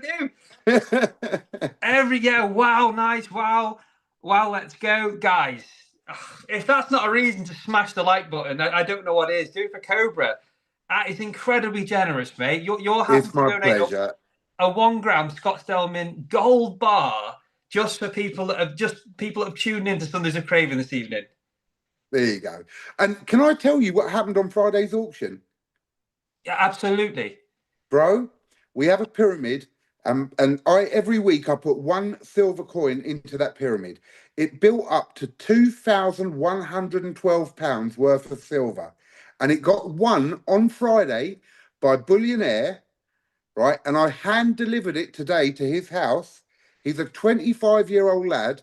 So where we were talking about starting young, what an absolute gentleman this guy is, right? And it was my pleasure to take him 1.5 kilos of silver, which he won in last Friday's auction. And Wow. I've just put a video out before this live. So it's out there where I took it down to him, and I swear I was so happy about who won it, because when you're as polite and as much of a gentleman as he is, at 25-year-old, doing the right thing for himself, I was over the moon. £2,112 worth of silver he won on Friday. Absolutely amazing. That's incredible. And I think I briefly mentioned this to you before we went live today, Cobra. I was so delighted to hear that, and that it went to someone like that. That's such a huge amount. I don't think anyone else is giving away stuff like that. The fact that you do it in the way that you do through the pyramid, and it's fun, and it's controlled as well. You don't let people get carried away. That's what it's meant to be. But it went on for so long. It built up beautifully. Yeah, I know. I do remember, because I'm there pretty much every Friday, unless there's something, like I've been on holiday or something. And it was just below it got to 1,000. I specifically remember you saying, "Oh, good luck." It was on the free spin, the free spin one. But you're like, "Good luck, guys," but kind of hope it goes another week, so then you'll have another one. I just want to get to 1,000. Yeah. It's the biggest prize we had. One last week, and I was over the moon. Absolutely brilliant. Wow, mate, that's incredible, and once again, so generous. I've just seen a few comments. Everyone, if you can see them in front of you, Kobe, you'll see just how many people put thank you, and that's amazing. And wow, because that is crazy. It's absolutely crazy. The giveaway bundle I've got here, to be honest with you guys, and this is what it's all about for me. I don't have loads in value to give away, but the idea of this podcast, it's not about giveaways. It's about community and having a couple of hours of fun and engaging and getting together. That's what it is. So this bundle I've got, it's community based, and it's mainly donated from the community and people getting together. So that from Cobra, I can't wait to see who wins that. And yeah, that's absolutely amazing. I've seen your comment, Baron. You don't have to do that. If somebody wins this, you keep that. That is yours. You keep that. I will save my gold sovereign, and I will get there. But I really appreciate that comment. I don't want to ignore it. So yeah, I'm going to quickly, guys. I'm going to quickly show you what is in. After we've seen what's there, I'm sure Cobra's going to leave that there for us to stare at. I'm going to show you what's in this Cardiff Gold Zippy bag, if that's okay, Cobra. Go for it. Yeah. Right. So let's get this the right way around, guys. It's going to be blurry. That's annoying because I've got a bit of a messy room, guys. So behind me, I've got this blur feature. So if you can't see all this, I'm sorry. I'm not taking it off blur because you'll see how messy this room is. But Cardiff Gold pen, world's #1 pen. It's durable, robust, beautiful to write with. There you go. We've got, as I say, this is community based. Most people have one of these. I've got about 6,000 left to give away. Sorry, it's blurry. There we go. I'm moving it because it was blurred. Stacker Social sticker. Let's try and whiz through some of these. He was my guest. Was it last week? The week before last. One of the founders himself, absolute gentleman, Cy the Soundman. There he is. You've got one of his stickers there, / business card. Nemo's Numismatics on one side. Stacker Social on the other. Business card, guys. Right, should we show some poker chips? We like a poker chip here, don't we, Cobra? Yeah, definitely. I love yours, by the way. Yours is I've got yours. Yours is a metal one, which is really, really unique and cool. There you go. I'll chuck that in as well. We'll have one of them with it. Oh, look at this, guys. If you haven't got one already, I've got mine along with my Cobra's Vault card as well, which is really cool. Right, so I've got this in front of me. There we are. Right, let's show you the poker chips. If I didn't mention, this all comes in the Cardiff Gold Zippy bag, so that is with it as well, of course. I'll quickly show you loads of little things here. This is from Ian Attenbury, legend of the community, the thoughtful stacker, the sniper. And everyone knows why he's called that. If you've ever been on Whatnot on a Monday night, then you'll know why he's called Ian Attenbury. But he's everywhere he goes, Cobra, he snipes people. You know what he's like. You've seen Ian Attenbury at work, haven't you? A great guy. Oh, absolutely legend. Right, here we are. So, poker chips, guys. Stacker Social poker chip. 365 poker chip. Cy the Soundman poker chip. There is a Stackermon Pokemon poker chip. There's not many of those left. When I received them, I was one of the exclusive distributors, and I was only giving them away through the giveaways on here. So there's not many left. If you don't have one, that's really cool. You'll get one. We've also got Ian Attenbury's The Thoughtful Stacker poker chip. Love that. We've also got, this is Stacks of Silver. I recently got these added to the pile, one of his poker chips. And this will be the Silver Spectre as well, who's kindly donated his poker chip. And let's not forget, in the plastic case, Nemo's Numismatics there as well. Poker chip, Stacks of Silver sticker, Stacker Social sticker. I'm trying to get everything, guys. There's so much. Right, so now you may not. We spoke about having cash in the bank or cash. I love the feel of cash, but I don't really have it very often. But now that I've felt this, no, I want more and more, guys. Ladies and gentlemen, we have officially. Let's see if it comes out of blur.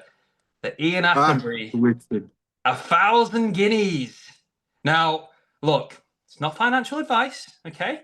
But rumor has it, this is currency across the entire world. You can spend this anywhere. If you go to a market like I did in Benidorm, and you pass them this and say, look, you know, there's a deal. They'll hand you the keys to the car. You know, they'll do anything for you. This is highly sorted for, okay? So you'll get one of them. The thing is, right, I've had quite a lot of private requests for that, Cobra. I'm not even joking. I can see why. I actually looked at it and I thought, I want one of them. Oh, well, you know what? I mean, Cobra, if there's one man we can make an exception for, it's you. You know, you've bloody donated a 1 gram gold. So absolutely, mate. I would it would be my honour to send you one of them, and I know that Ian Attenbury would have no problem with that as well. So yeah, thank you. we'll get Cobra one of those guys. Let's have it. Oh, there's some shiny here. There's some shiny now. It's not silver, I did mention, but this really is. Now, I don't know what your thoughts are on copper, just solely from a design point of view, Cobra. I know it's not necessarily that valuable or that amazing as an investment. Is this going to blur? This is a Silver Shield 2023. Let's have a look. Can you see that? Yeah, yep. No, out of shot. There we go. Is that better? Yeah, there we go. Ignore my face, guys. Close up. No one wants to see that. It's a Silver Shield. And then on the other side, it says Freedom. And the lovely design of a lady. 1 ounce, 3.9 fine, copper. And that is in there for you guys. I know quite a lot of the guys like to pick up copper of different designs.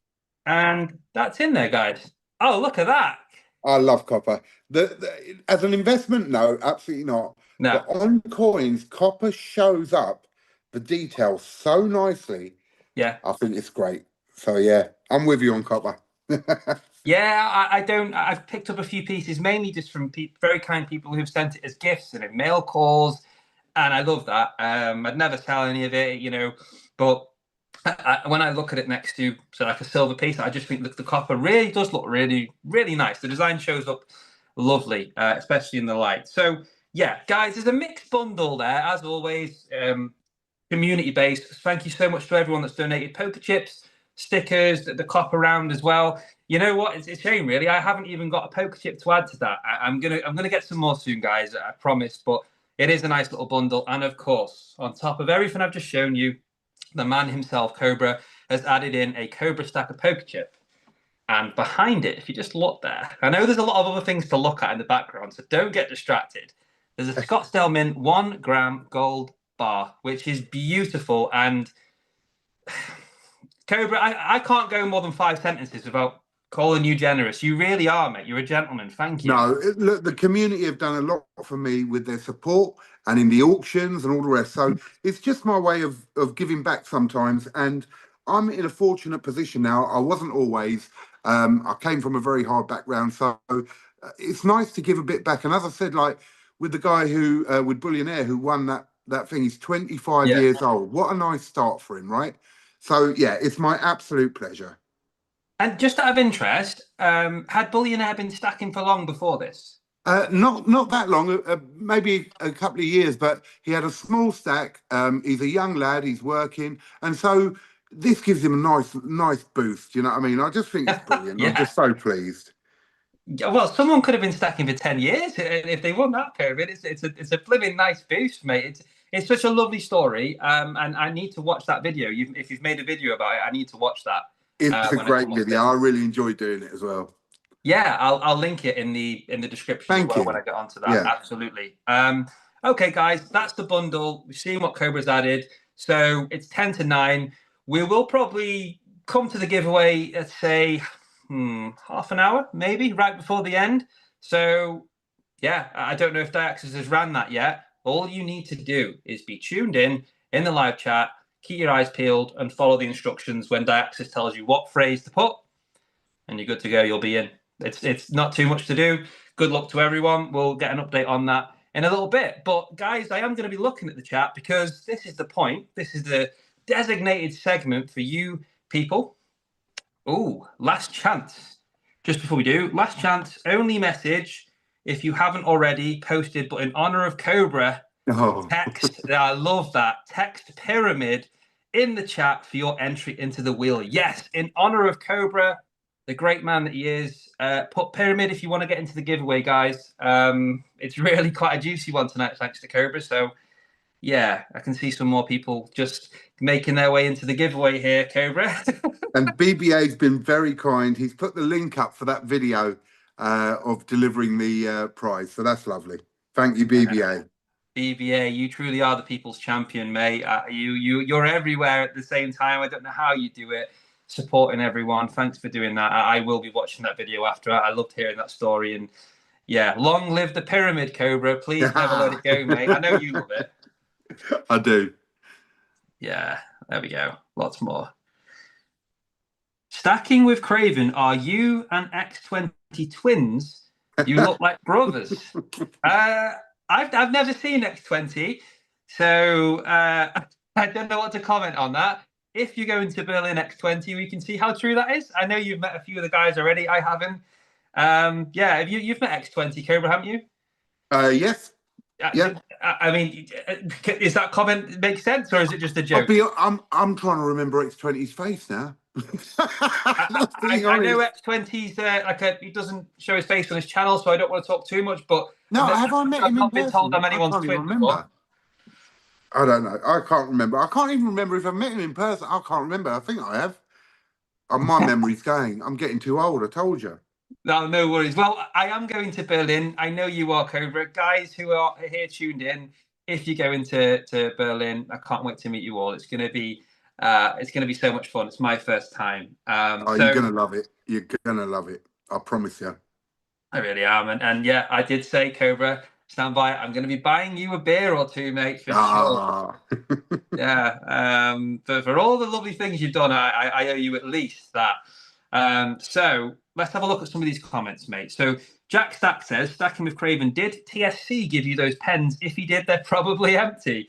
No, I got some from when 365 sent me the original batch of the Cardiff Gold stuff, the pens, the zippies, some poker chips. Then I got a top up from Silverpunk, and then Side the Soundman sent me about 1 million of them as well in a big mail call, along with some stuff for a giveaway when he came on here. So yeah, I've been really lucky, and I appreciate that. But yeah, not from TSC. Right, some questions coming in, Cobra. Are you ready for some questions? Let's go. Okay. Ian Atterbury says he loves the pyramid. Yeah, we all do. Long live the pyramid. Darth says, long live the pyramid. That's so cool. Yes, it is. I think that's a shared thing there, that long live the pyramid, mate. Don't ever stop it. There it is. There's the pyramid. Yeah. Shiny Silver says, oh, it's in shot. There you go, guys. Shiny Silver says, Cobra, how many snakes do you have? Well, if he's talking about real snakes, I used to keep snakes, which is why my name is CobraStacker. I absolutely love snakes, and I had a 14-foot albino python. So if you're talking about real snakes, I have had quite a few through my time, maybe 6 or 7. If you're talking about coins with snakes on, the honest answer is I don't know. A lot. Wow. Any coin I see with a snake on it, which I like, I get. So I do have a lot of snake coins. Honestly, I couldn't tell you how many.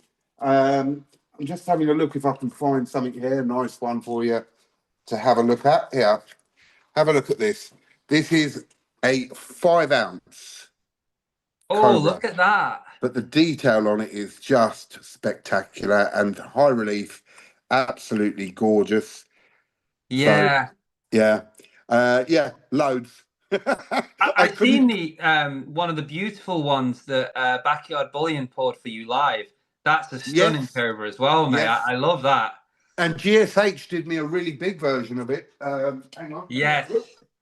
GSH doesn't do things small. I've got a is it 5 kilo brass God of War piece? Have a look at this. Go on. Oh, yes. Look at the size of that. Is that Puta? I believe so, yeah. Yeah, that's lovely. I have some lovely snake coins and gifts as well, which I really appreciate. But yes, I love my snakes, and I've had real ones and coins.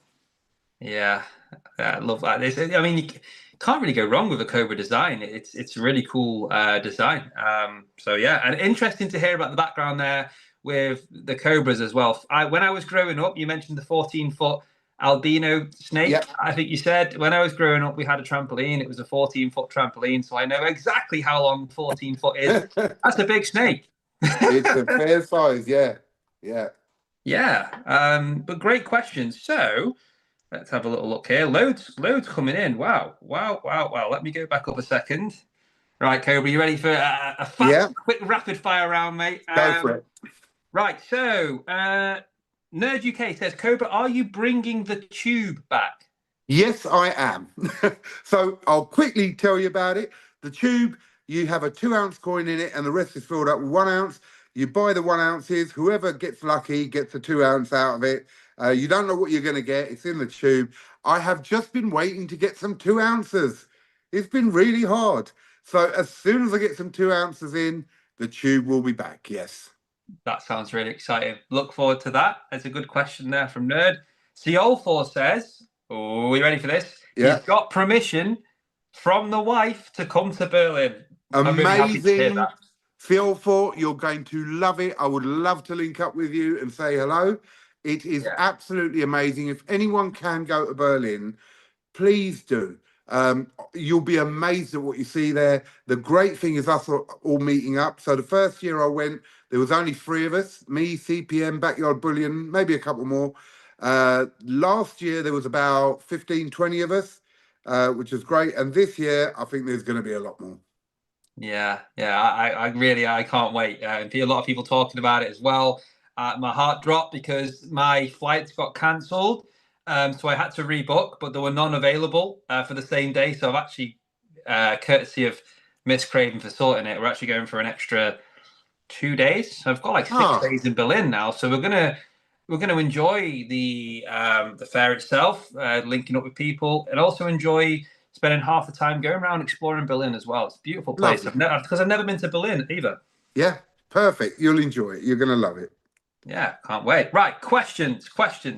Tech the Coin Hunter says last year was amazing, especially the Whatnot party. See, I've heard about this famous Whatnot party. Is that true? Yeah, so I had a meeting with Whatnot out there. So I was one of the first people when they started in the UK doing the coins, coin auctions. And we decided to get a place, a little pub and a room in there. Whatnot did all that for us, which was amazing. And we went in there and we did a live auction in there, which was broadcasted, and everyone was eating and drinking and having a great time. It was absolutely amazing. I teamed up with TSC on that one. And Whatnot gave us some money, and we went and bought stuff at the show and then sold it live. Really great night. Great night. I'd like to do something similar. I would like to organise something properly where we all, at least for one night, link up. If anyone is up for that, let me know and I will work on that. Yeah, okay. We'll sort it out. You know, like the back of the class. Please, Cobra. Please. 100%. 100%. I'll come for a burger. Yeah, no, really excited. Sorry about that. I don't know what happened with my voice. Did come back from Spain with a bit of a cough, but I'm okay.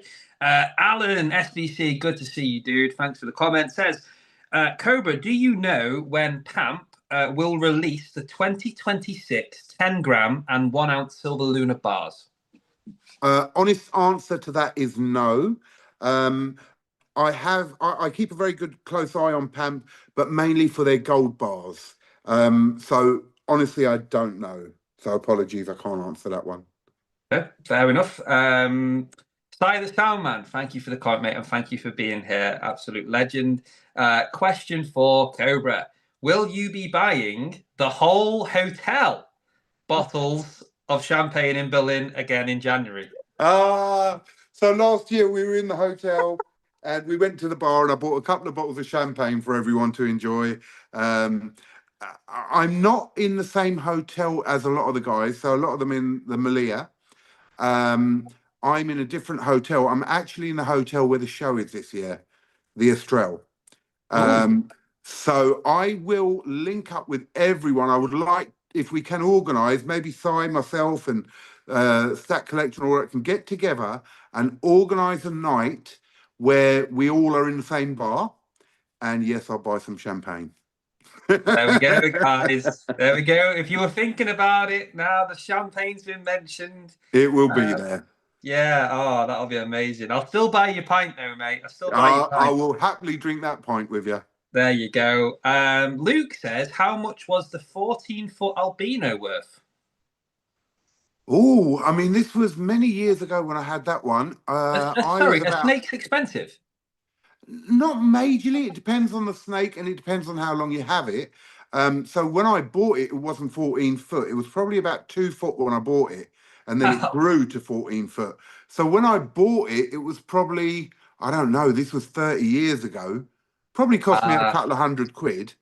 And I guess when it was 14 foot, maybe it was worth £1,000 or more. I never sold it, so I don't know how much it would have been worth, to be honest. But yeah, it was 30 odd years ago, so I couldn't really tell you. Wow. Yeah. No, I just saw the question. I wanted to, of course, ask it. That was for Luke, and I had no idea myself, so I was really interested, mate. Ian's laughing at Si's question. It was funny. Please say yes. He also said please say yes before you answered that as well. So the answer is a bit of a yes, guys. Yeah. Yeah. Baron says, Cobra, do you still drink Baileys from the bottle? I do. It's very rare that I actually do. I used to do it in some of my auctions for a laugh, and I'd literally have a bottle of Baileys there, and as I was doing the auction, I'd be gulping it from the bottle. And it was just a laugh and all that lot. But yes, I mean, I don't see the point of pouring a little Baileys into a glass, because that sip will go in one gulp with me. It does, doesn't it? Yeah. Especially if you have it with ice, it's like it's gone. I love Baileys myself, and I can, as long as the bottle you're drinking is like really nice and cold. A warm Baileys you do not want. Yeah, well, I'll drink it either way, tell the truth. But animal, absolute animal. But if it's chilled, yes, it's better. But yeah, I'll just take it off the shelf and drink it. I don't really care. Yeah, this must be about the champagne, I'm guessing. Darth Precious Metal says, about a Royal Mint truck, more or less. Is that the amount of champagne you got last time? No, it was only 2 bottles. Oh, well, there you go. But if there's going to be more people, there's going to have to be like 6 bottles or something this time, I guess. But whatever it is, I'll supply a drink for everyone. Oh, you're too good. Diaxis did say, I don't know how far back this is, guys, because there was an abundance of questions. So let's see. But Diaxis did confirm the wheel is closed. So good luck, everyone. We'll move on to that in 15 minutes or 20 minutes before the end. If you got in, well done. If you've just joined now and you missed out, don't worry. There'll be plenty more giveaways in the future. Thanks for joining in all the same. Tech the Coin Hunter says, Sahi, so one person can drink then by themselves. What's this? Queen Nessie, question. If you take the gold out of the packaging, does it devalue the gold? Good question, Queen Nessie. So the actual gold has its own value, for sure. And then there is a little premium for the packaging, you know, as a collectible thing. So, for instance, let's have a look at this, all right? This is the Wonka bar.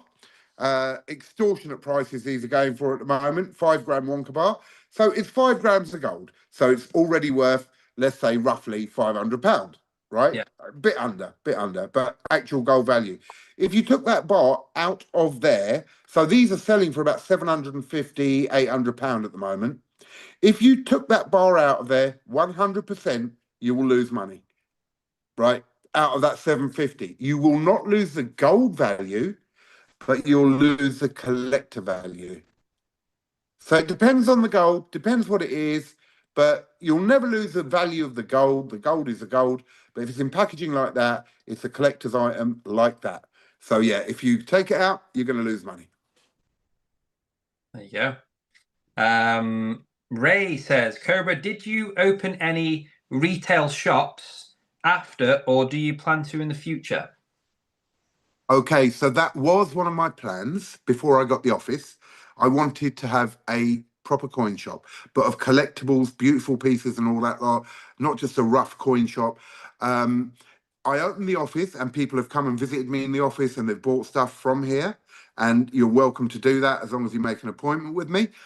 Who knows what the future holds?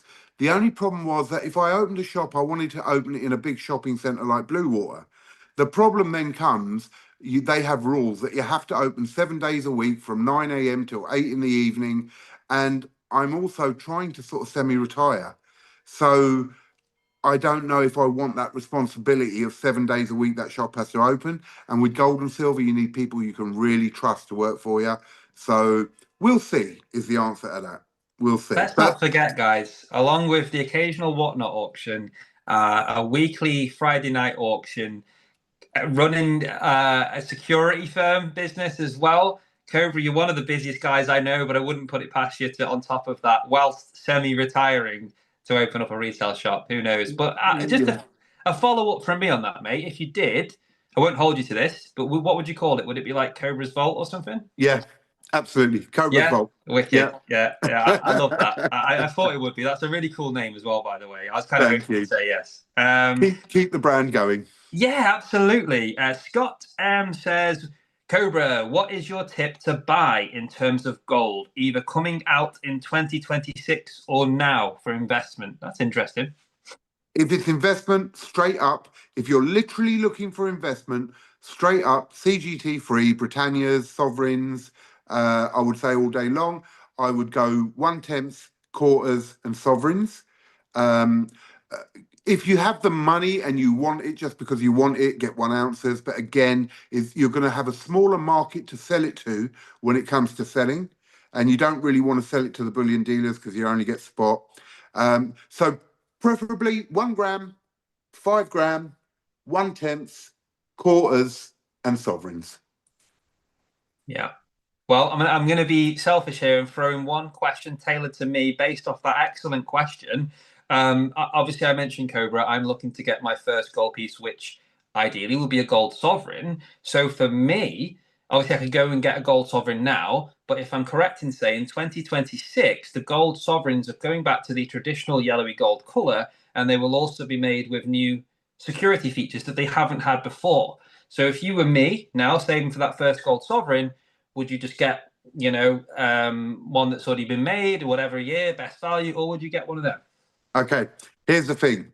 The whether it changes from the rose gold, which it is now, back to the yellow gold in the future, the price is what it is now, and the price could be very different when you buy that 2026. That's the first consideration you have to have. Now, a sovereign is a sovereign. It's very liquid, right? I promise you, the sovereign will be the same price. The 2026 will be worth the same as, let's say, a 19 whatever sovereign. So me personally, I'll just get a sovereign right now, right?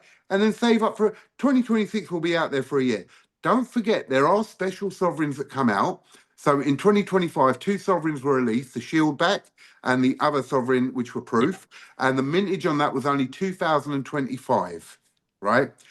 So sometimes if you're looking at those, but they're £900 when they come out, worth about 1,800 now, it's worth getting them. But if you're just looking at a bullion sovereign, bro, honestly, I'll just grab a sovereign now before the price is higher.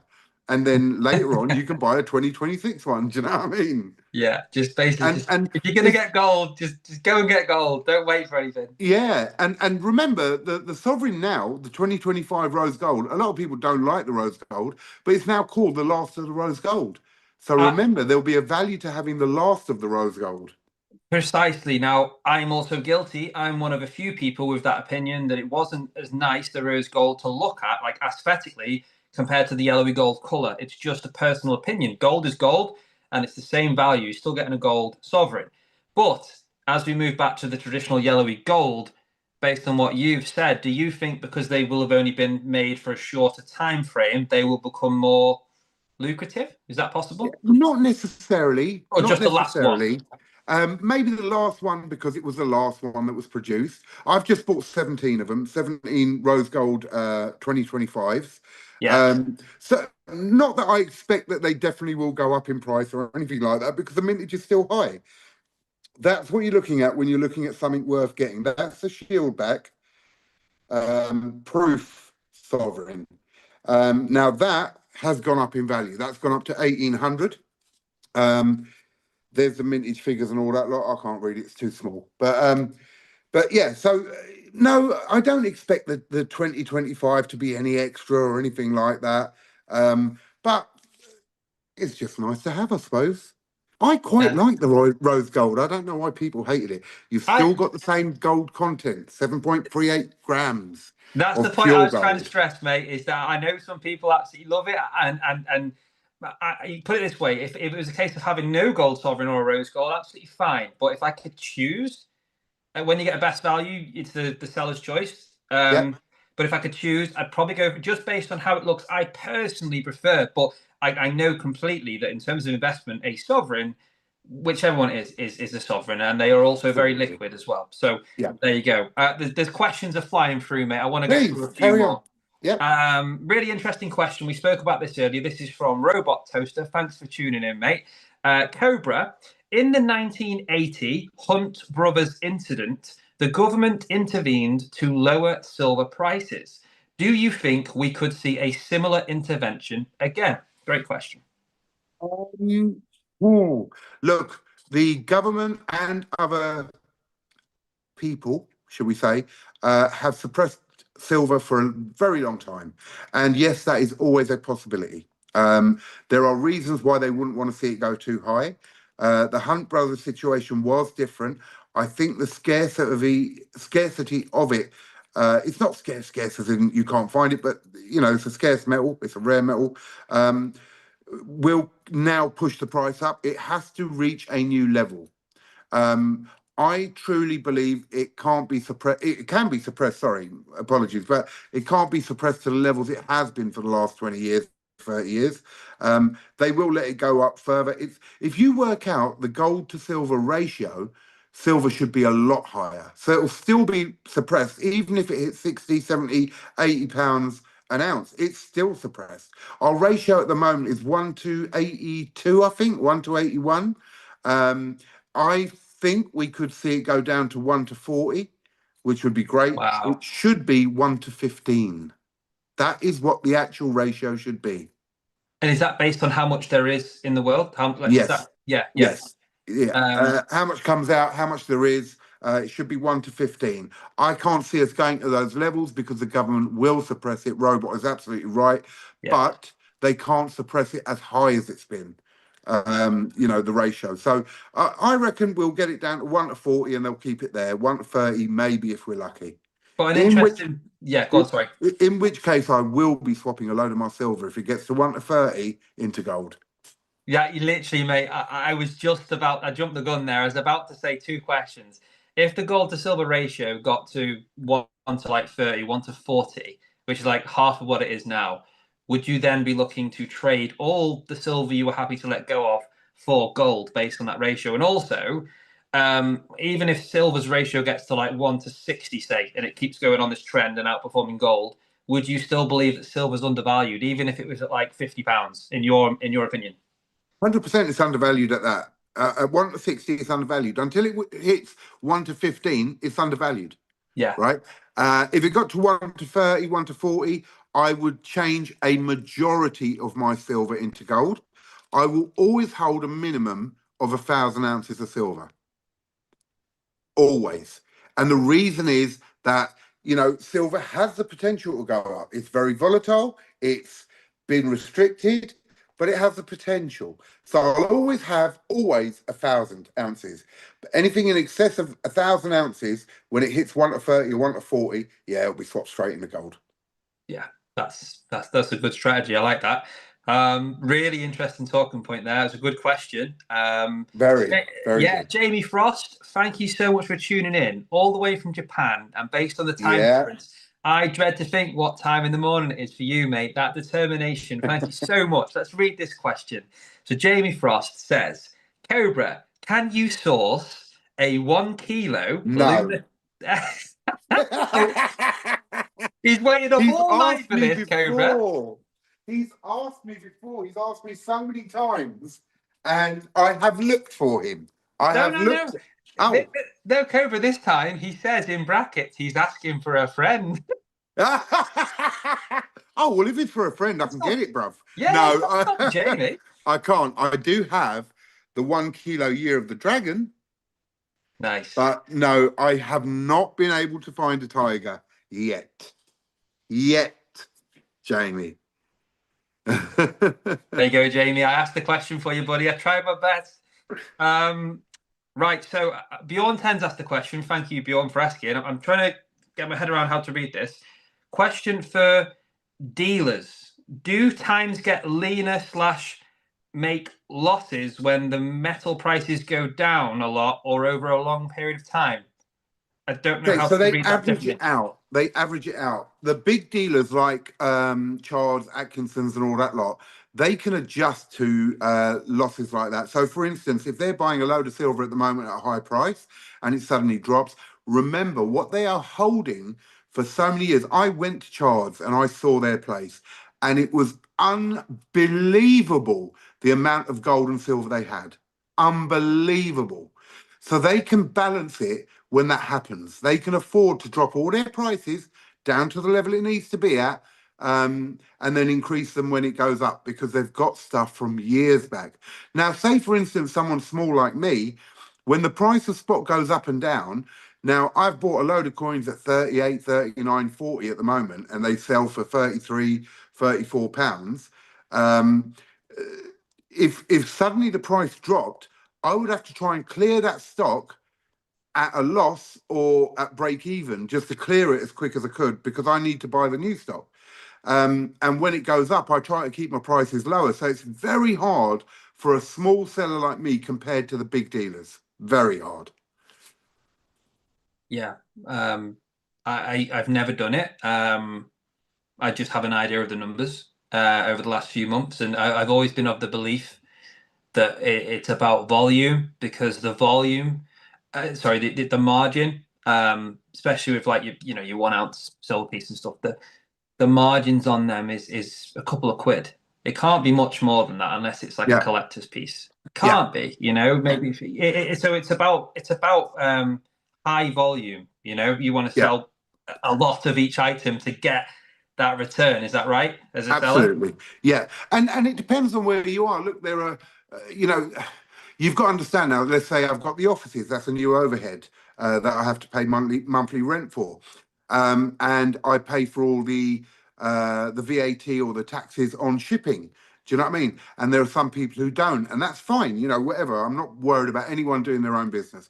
So some people have bigger overheads, some people have lesser overheads, and that affects it as well, So when I first started, I had lesser overheads and my margins were even tighter, and they've had to increase slightly. But I will always do the best that I can for everyone out there. Yeah, I think it pays off long term, mate. Even if it's more expensive, just to do things properly. Properly. I said that wrong. Absolutely. Yeah, play by the rules long term. Even if it's a tighter margin. Because and it works. It's clean. Yeah.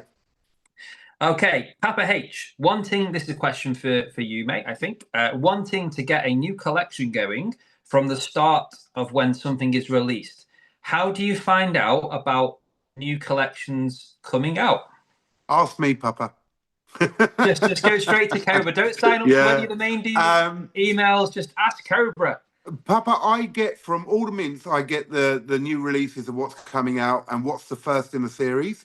So you're a member of my auctions, and I appreciate that, bro. I will always let you know this is the first in a series. There's a really nice couple which are coming out soon. I will let you know, Papa. And yeah, I mean, make sure, look at how long the series is going to be, how long it's going to be released for, how many pieces are going to be in it. There may be 6, there may be 10, there may be 12. The Lunas are always going to be 12. So be prepared then to be able to collect for that whole series. But yes, I'll let you know, Papa. Nice.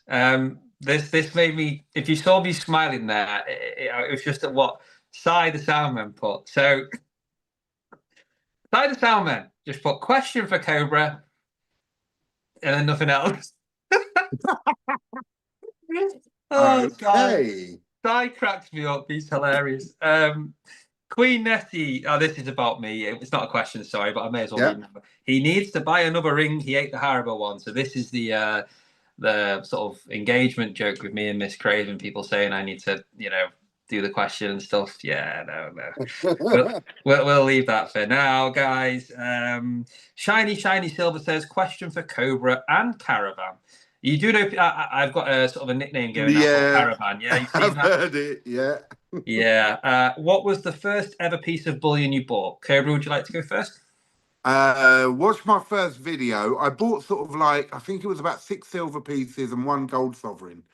That was the first sort of in the first few days or weeks, should we say, of buying. The sovereign, I was very silly. I went to a pawn shop, not knowing my stuff, and I paid £600 for a shield back because I had seen a couple of things saying shield backs are really good and they've got an extra little bit of premium on them and all that lot. So I went in trying to act like I knew what I was doing. And I asked for his monocle and everything. And I was looking at the coin like I knew what I was doing. Right. And I said, oh, yes, yes. I said, that's a shield back, isn't it? He goes, yes, yes. I said, that's great. How much is that? And he goes, £600. And sovereigns were about 340 at the time. And being as stupid and naive as I was, I went, yes, yes, it's a shield back. That's great. And I paid £600 for it. So there you go. I mean, at the time, maybe a bit pricey, but if you held on to it. Which I did. I still have that sovereign now. What's that worth today, mate? Probably about 740. Hey, so and how long's that taken? 3-4 years. That's really not bad. Yeah. For the premium you pay. Yeah, if you're long term, guys, and you hold, this is why I think sometimes I don't fear the prices. I love talking about it, but I generally don't fear the prices because anything I buy, unless something catastrophic happens, is more important than any of this, and I need to sell, which I will. For more important things in life, like family and other things. Yeah. I look to hold for 20 years. We spoke about it before, Cobra. I'm not even 30 yet. So why would I look? You're so young, bruv. You've done absolutely amazing things starting now, believe me. Yeah. Thank you. I appreciate that. But it's yeah, I don't fear the prices, and it's not advice for anyone, because there are some people who've started after me now. I'm not like the newest person here. So if you have just started and you're seeing all this about prices surging, just like Cobra put before, don't fear the prices. Just do your research and make sure you're buying from a good place, a reputable seller, which we have one here as a special guest. You check him out on a Friday here on YouTube. I am there in the chat myself pretty much every week, so be good to see you there. Right, so a comment from John Clayton. Oh, I didn't answer that question. Sorry, my first piece, because it was a boring answer. My first piece, a little bit similar to what Cobra said. I didn't really know what I was doing. I went and bought a 1 ounce Silver Britannia from the Royal Mint, and I feel like I overpaid for it looking back. But that's all there was to it. We've all done that. We've all done that. Sorry. Yeah. We've all done that from the Royal Mint. Yep. Yeah, but that was my answer. Sorry, I didn't mean to skip past that. John Clayton says, thank you all for letting me watch your show. I'm new to watching stacking shows as myself. Usually dig up all my coins since I've been a metal detectorist for 50 years now and have found gold and silver. Wow. I would love to do that with a metal detector one day. Have you ever done that, Cobra? I haven't. But imagine finding a gold coin from however long ago by metal detector. What an amazing thing, because again, you've got a story to it, haven't you? Every coin you find, you sort of remember, I found that in, I don't know, Blackpool, I found that in Brighton or wherever, you know what I mean? Yeah, that's amazing. That's brilliant. And welcome. Yeah, welcome, John Clayton, and thank you for the comment. I love to see that. It's great to see new people joining and enjoying the show. And I've always thought, because I see like the YouTube shorts pop up and sometimes on TikTok as well, because I have a TikTok now, if you guys haven't noticed. So on there, you'll see like people doing, like, going around metal detecting, and people are finding like old fields and stuff, like ancient Roman silver coins, like Trajan. Crazy. I mean, look, I don't know how real all the content is, because there's some channels that find something new every single day. So, you know, you're not going to find a gold coin. I'm not having that. No. But some of the ones that just find random stuff but post pretty much every day, and then once a month find something really cool. I can believe that. But I'm not having that. You're finding a 2024 gold 1 ounce every week. I'm not having it. Well, that would be amazing. Yeah, God. Right, guys, I feel like I'm way behind with these. If I've missed any questions, I'm so sorry. I'm going to get a few more to the special guest, Cobra. How about this? We'll run questions till 9:30, then we'll move on to the giveaway before we wrap up. Is that okay? I'm good with whatever you want, bruv. I'm free. You crack on. As you always say. I really do appreciate your time, though, mate, nonetheless. Thank you. Nerd UK says, question, Cobra, are you getting any of the Star Wars or Spider-Man Agaro trading cards? So I've got all of the sets of Agoro trading cards from the very start. I have all the greens and oranges. The next set that is coming out now is what are they called? Oh my God. Sorry. Damn it.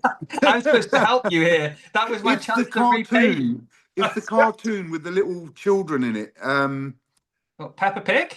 No. Older for adults, but shit.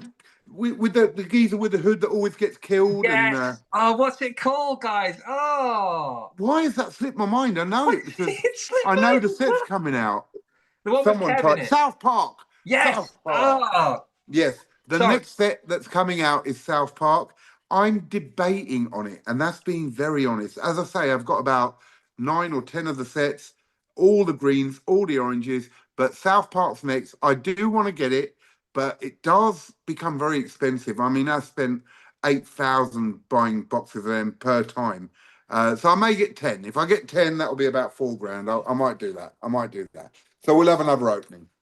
I will just say here, I absolutely love watching the rip or ship unboxings that you do. I mean, you know, I saw you doing the Star Wars ones. They were really cool. I've seen you also doing the Marvel ones. Yeah, yeah. I've seen all sorts, but I don't have any or any of them. But even if you just sat there watching live, it's so Oh, it's exciting. great fun. And I was very lucky on the Disney one. I actually pulled the gold coin out of it. And no, what was it I pulled? Yeah, the gold quarter. And I sold it for $20,000. Oh my God. How much did you pay for the $20,000. box? How much was each unit? Because you would have had a few. 400 for the box. And 20,000 is what I got back on that one. One of 10. Quarter gold Disney. Yeah, The guys, video's out there. The video's in my videos of when I won it. It was just another super. day in the office I with didn't know what Cobra. to say. I didn't know what to say. I lost speech, and I was like, "Oh my god! Oh my god! I've won it!" That's amazing, mate. Wow. What was the odds of that? Well, 2,050 boxes released, and yeah, so one in What? There was only one. 2,050, and there's 10 of them. Oh, right. So you got like a 10. 1 in 200 chance, Yeah, I or guess. 1 in 205, or whatever. Yeah, yeah. Well, well done, mate. First of all, that's yeah, that's amazing. Right. So what have we got here? Sai said, "Right, you lot, thank me immediately." Best question of the night that was. Yeah, the one where Sai said question for Cobra and then just left nothing. I think that is the question of the night. What do you think? Absolutely. It was very hard to get the answer for that one for sure. It was. Yeah. Sometimes less is more, and I just Yes. thought it was really Yes. creative. So Sometimes less is nothing. yeah, and look, Sai, I really appreciate you like that. It's too much. Right, so what have we got here, guys? We're getting close to the giveaway. You've been staring at it for so long. A 1 gram gold Scottsdale Mint bar donated by the extremely generous Cobra, who was also very kindly left a shiny Shieldback Sovereign there for us to stare at as well, amongst all the other things. But let's see what else we've got before we move to that. See all four Hordian says, question, as someone who really wants to sell at a semi-professional level, what would you say you should have as a minimum startup in terms of cash? Oh, that's a very hard one, bro. I think really to have the right cash flow and do it, the minimum you need is about 30,000. That's to have a good flow of stuff because it can take 2 to 3 weeks for stuff to come in from America. So it depends on where you're buying from. You will get stuck with some stuff, which may take longer to sell. And so therefore you still need cash flow to buy new stock while that's sitting there. You'll definitely have a good 20 grams worth of stuff just sitting there, which you have to sell each time, and then you need to place orders as they come out. I would say a minimum 30,000-40,000 startup to make it reasonably successful. Obviously, if you have more, it's better, but that's the minimum to be reasonably fluent or whatever you call it with it. There you go. I know you dabbled Sulfur and you did your first auction live and whatnot. I want to say well done. I was there to support and you did a brilliant job, mate. Wicked. I'll have to go and check him out on there. I didn't know that. Yeah, as far as I know, he's done the one.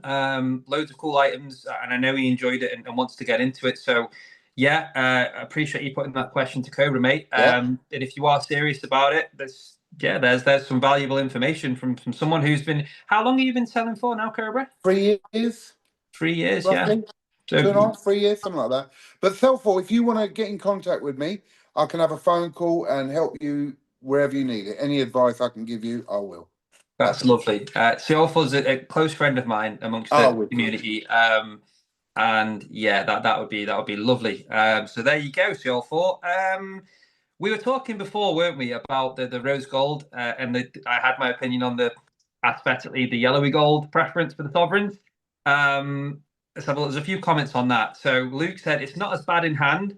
Still prefer yellow sovs, but the rose ain't as bad as the pictures. So maybe the pictures don't do it justice here. Mm-hmm. And Brits and Sov says, I agree with Craven. I like the yellow ones best, but gold is gold. Absolutely, Yeah. gold is gold. I'm the same as you, Ro. I like the rose gold, but I prefer the yellow gold. But I don't have a problem with either. You know, I like the rose gold as well. That's probably what the bit I forgot to mention is, look, I do like the rose gold. It's just because they are two different things. If I had a choice, which I probably wouldn't, because I'd probably go, if I was buying from online, I'd go for like a best value. If I went down that route, and then I wouldn't have a choice. So gold is gold, right? I get the best price I can. But if I could choose, yes, I'd go for the yellow. But rose gold has only been around for a few years, bruv. Most of them are yellow gold. So all the older years are yellow gold. Yeah, well, Alan, Scottish Bullion Collector, put the rose gold has been in production since the year 2000. I didn't know that. Yeah, so it's not that long. No, this is really, really not. What else have we got? Oh, there's a really nice comment here from Siolfor. Stop it. What's he said? Do you want to read it, mate? Can you see the chat? It's not far from the being up to date. It's just a little bit up from Siolfor.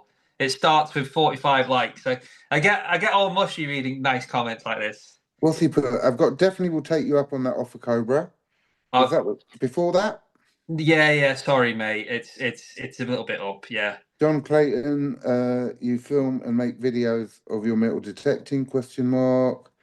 If you've got it there, read it, bro, because I can't Sorry, find mate. it. I will do. Okay. It's a really nice comment, Java, who's put 45 likes. That is amazing. Who else is enjoying watching Craven blossom as a content creator? Oh. It's an honor to be a part and watch his journey. Also, what amazing guests. I'm enjoying this so much. Mate, thank you. Thank you, honestly. And guys, just to let you know that as a creator, especially when you started up and all that lot, to get the comments and the likes, it's really a big boost to a new creator and even to an established creator, because it shows that people value what you're doing and it makes it worthwhile. So please show a lot of love to the creators. They put a lot of work in, and we appreciate you as well. So yeah, take care of the creators. They do put a lot of work in, and nice comments and likes are really appreciated. Well said. Yeah, you've hit the nail on the head there, mate. Comments like that, they go so far. I'm very lucky. We have an outstanding community. I'm so proud to be a part of it. You guys are so supportive, and I wouldn't be able to do this every Sunday if it wasn't for you guys turning up and making it what it is. I sit here. I now show my face on camera. I have amazing special guests such as Cobra now for the second time, and so many more.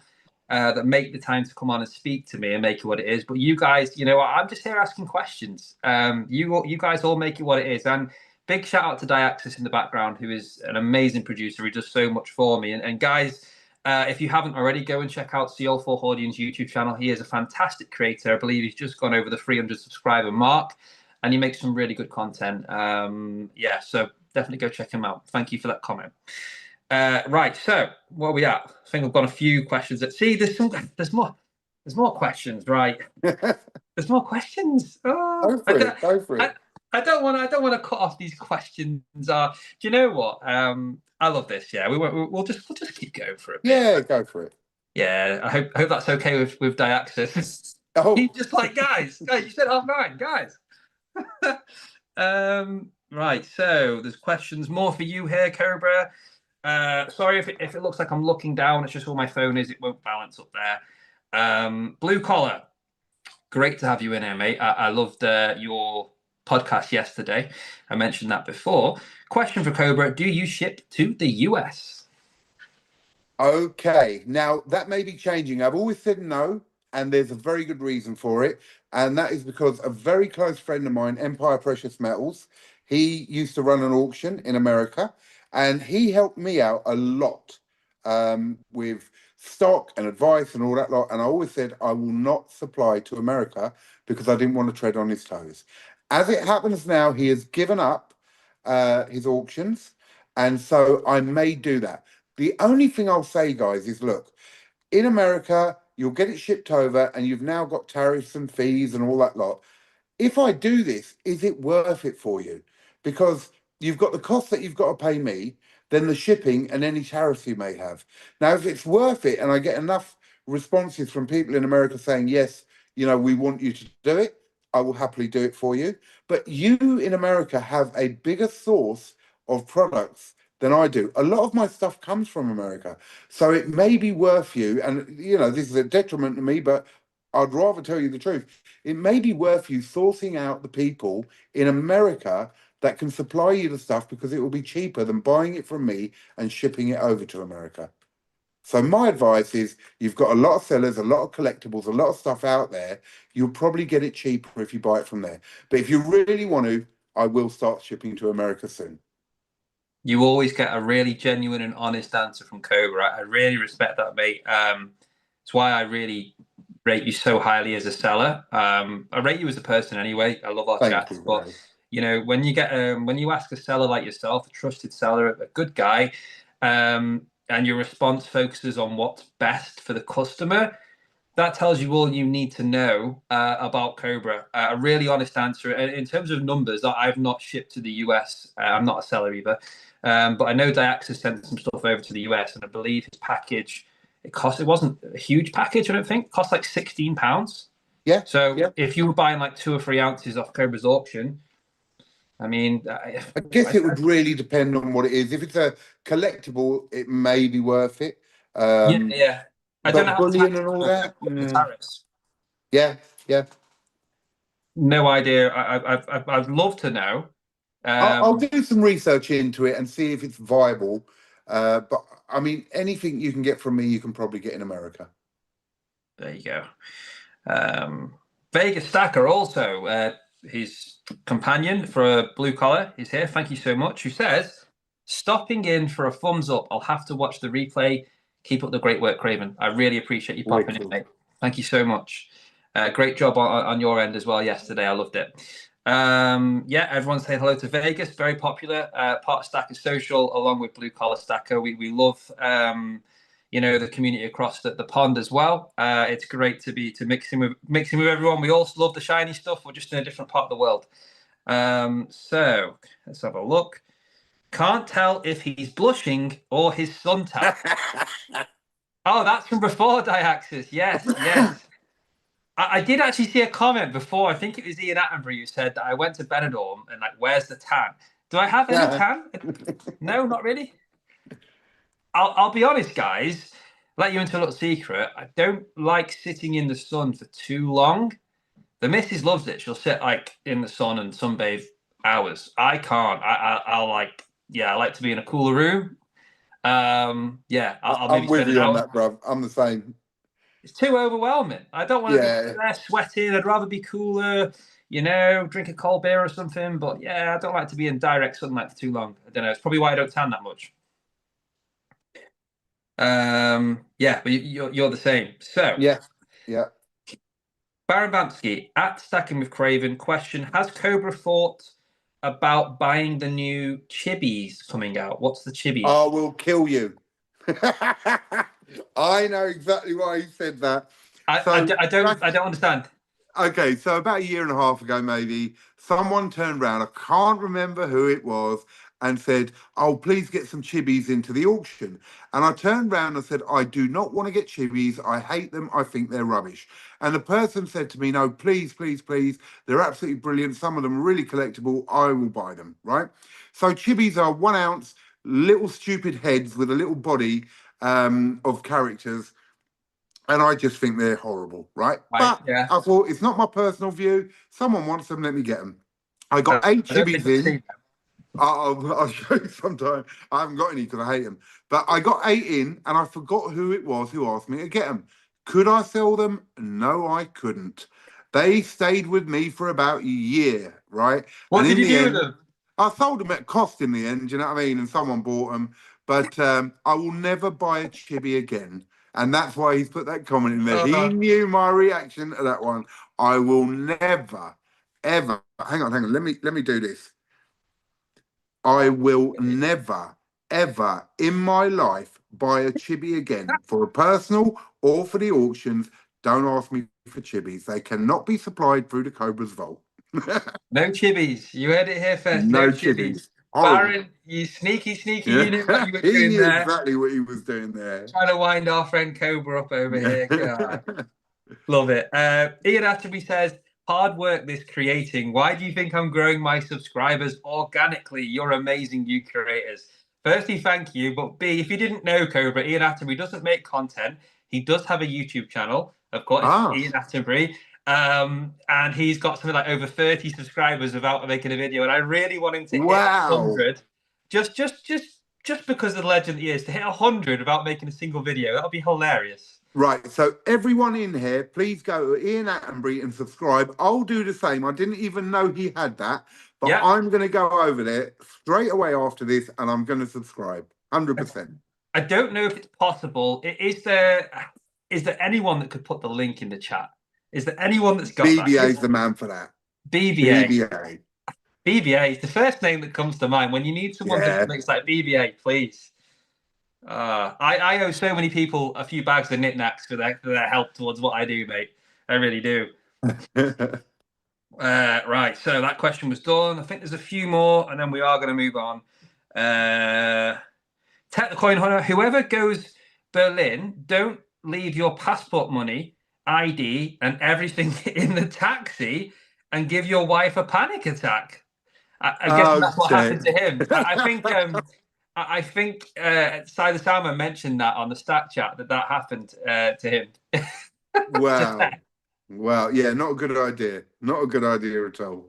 No, definitely not. What's the best way to do it, by the way, for Berlin? Better to take euros or card?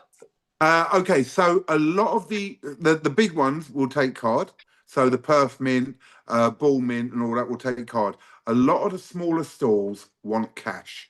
All right, so it is good to have a bit of cash with you. You may see something you want, and then you'll need that cash to do it. If it's the big ones only, you're going to be all right with card. But yeah, definitely you need cash.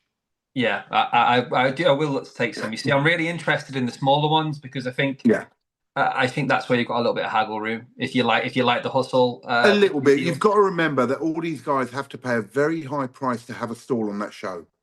And so, yes, you may be able to pick up something here and there, but in general, the prices are quite firm. But yeah, are they fair prices for someone that's never been? Yeah, they're fair. I mean, you can pick up some nice bits at reasonable prices. Some are a bit more expensive than usual, but some things you won't find anywhere else. So there's definitely stuff to see there. Definitely. And the big mints, oh my God, what you're going to see there is going to blow your mind. Oh, well, absolutely blow your mind. I've heard that when it opens on the first day, there's like a queue, and then people run to like the Perth Mint and stuff to get like the limited edition cook or whatever it is. Is that true? Yeah, I do it. Yeah, I do it. I've done it every time.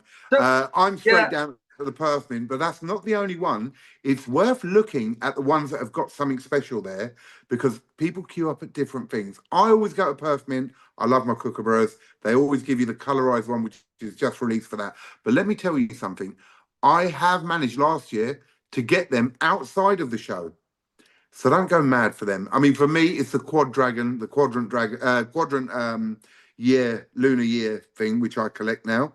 But yes, people will run down to get it. And if you know the little secret entrance, which if you're close, I might tell you, right? You'll get there quicker. I hope you're there before the whole event starts. I can buy that pint before. I'm in the hotel on the Wednesday at the actual show, so yeah, I'll be around. I can't. Tomorrow, you can just show me the way through the back door, could you? No, fair enough, mate. That's good to know, though, and I really can't wait for it. Yes, thank you, BBA. Guys, BBA shared the link to Ian Atterbury's YouTube channel in the chat. So thanks to BBA. But if you haven't already, like I say, he doesn't make YouTube videos, but he is known as the sniper. He's a legend amongst the community, and just a great person. So yeah, get on board, subscribe to Ian Attenbury. It'll be worth it when he gets to 100. Let's do that for him. Okay, guys, any more questions? Ian Attenbury's got a question. Do they accept full stacker guineas? So I'm gonna send you one of these. I'll arrange it with you privately, mate. But when Ian goes there, if he says this, will they give him like all the silver they've got? What I'll do, Ian, is I'm going to go and talk to everyone on the Wednesday. I'm going to show them the note, and I'm going to explain the value of it. How important is it that they accept that? Because it's worth more than gold, to be fair. So I think, I think by the time I get there and I put the word out, every stall should be accepting them. Yeah, that's it. I mean, for someone like me, Cobra, who wants to go through the backdoor entrance to get early access, would I have to pay the security one of these or something like that? I think if you give it to me, I should be able to deal with it for you. I'll send you one anyway. That's amazing. I love it. Oh, that's a great question to end on. Guys, I had so much fun. 50 likes, give us the song, Craven. Oh, no, it's getting late. No. It's not the one, is it? No. Sorry, not today. Maybe in the future. Just not today. I have got a bit of a sore throat, and like I say, I'm not a singer. I've never claimed to be. I'll leave the singing to the stat collector. He's got an angelic voice, as you all know. Right, yeah. So that's that. I've shown you the bundle, mainly donated by you guys in the community. But just to reiterate, those lucky ones that got in just by being here and putting the phrase, which was pyramid, credit to our special guest Cobra, you're also in with a chance, just to remind you, of a 1 gram Scottsdale Mint gold bar. Which, Cobra, you've done a Cobra again on this. I had no idea you were looking to do that. Completely cut me off. Nor did I. I had no idea I was looking to do that either. That's crazy. I hope you don't regret giving that away, mate. Not at all. No. As I said, the community does a lot for me. They support me so much, and they've supported me over years of doing this. And if there's anyone new who hasn't been to my channel, please come and join us. You know what I mean? We have a great time. And I try and put out some videos as well, which are really nice. But no, it's my absolute pleasure. It really, really is. Thank you. And look, guys, I've been putting plugs left, right, and centre. I love all of you. I love all your channels and stuff. But let's just take a second. If you haven't already, go and subscribe to CobraStacker's YouTube channel. His link is in the description of this video. If you're not, but all you got to do is type in CobraStacker. It will come up at the top. If you are new to stacking and you want to see what's out there, get some great prices, come along on a Friday. Even at first, like me, as you will say yourself, Cobra, even if you're not sure you want to buy, just come along. You'll have fun in the chat. You might win the pyramid. You might win the free spin. Somebody just won 2,000 plus pounds of silver and everything. Yeah. It's crazy. So yeah, massive thank you to you, mate. And it's a pleasure. This is your second time on here already, and we're one episode before the 20th. So thank you. Oh, amazing! No, well done to you as well, brother. Great chat. Really, really enjoy it. Thank you. Well, do you think it's time? Should we? Yeah, let's do it. Yeah. So sorry, guys. The people put in here about singing it. I'm just going to say here, it's not happening. Okay. I'm going to have to disappoint Stand by you. your guns, bro. Yeah, it's not happening right now. Maybe in the future, but come back to me on that. But we are going to be doing a lovely giveaway. Diaxis, can I bring you in here on the voice call, please? How's it going, guys? There we are. There he is. Guys, the world's #1 producer. Before we do continue, this is also another legend who needs a big shout out. Go and check out Diaxis's YouTube channel as well. He does so much for me in the background. Wouldn't be able to do this to the level that you're seeing on screen without this man. Thank you, mate. Are we good to start doing the wheel? Yeah, pretty much, mate. So yeah, okay. After I put go in the chat, the first number is the amount of shuffles. So okay. That one in. Let's see what we get. Although there is going to be a delay, so we might have to wait a few seconds. Yeah. I've seen you put go in the chat. I can't see any comments. Right, 2. Robot Toaster with 2? Yeah, got 2 with Robot. So I'll give that a quick shuffle. Yeah. I'll just... yeah, I think there might be a delay. I'll just explain, though. Cobra, there is because it's doing it on Dax's end and he's using a stream key, he's streaming it onto my channel. We can't see the wheel spinning on the YouTube side up to date. So so Diaxis is kind of going to guide us as to who's won. We will see it, but it might be 10 seconds behind or whatever. So yeah, last time I was like, oh, who's going to win? And the chat 20 seconds ago, like, congratulations to the winner. Brilliant. All right, let's get transitioned over to mate. So bring the wheel in. Please, mate. All right, you are still on camera, but there is that delay. Yeah, I just quickly want to say, mate, before you take it away with that, good luck to everyone. Thank you so much for tuning in this evening. I've had so much fun with an amazing special guest, CobraStacker. You're a legend, mate. Thank you for all the time you give to me and just for being a great person. And for the second time, guys, Cobra just he doesn't know how to come empty-handed. It's just yeah. Thank you for that donation. One of you guys is going to win. Make sure you do say a big thank you to Cobra for that. Pleasure, brother. All right, can I just add, Sulfur, it was 2 dude, but I forgot to transition over before I clicked it. You're just going to have to take my word for it, man. The all four causing havoc. Causing havoc, mate. He wants a VAR review. Yeah, when you're ready, Cobra, if you want to count us down for 3, mate, I'm going to spin the wheel. 3, 2, 1, go. Good luck, everyone. Yeah, it's going to take a minute before it starts slowing, but... I'm relying on you, mate. Names. Yeah, that's fine, man. Let's have some commentary, mate. Let's go. I was going to say, it's too fast to comment. Is Little John getting dizzy? We are starting to slow, though. Yeah. See, I can see the wheel spinning now, but it's just started. Yeah, it's slowed right up now, mate.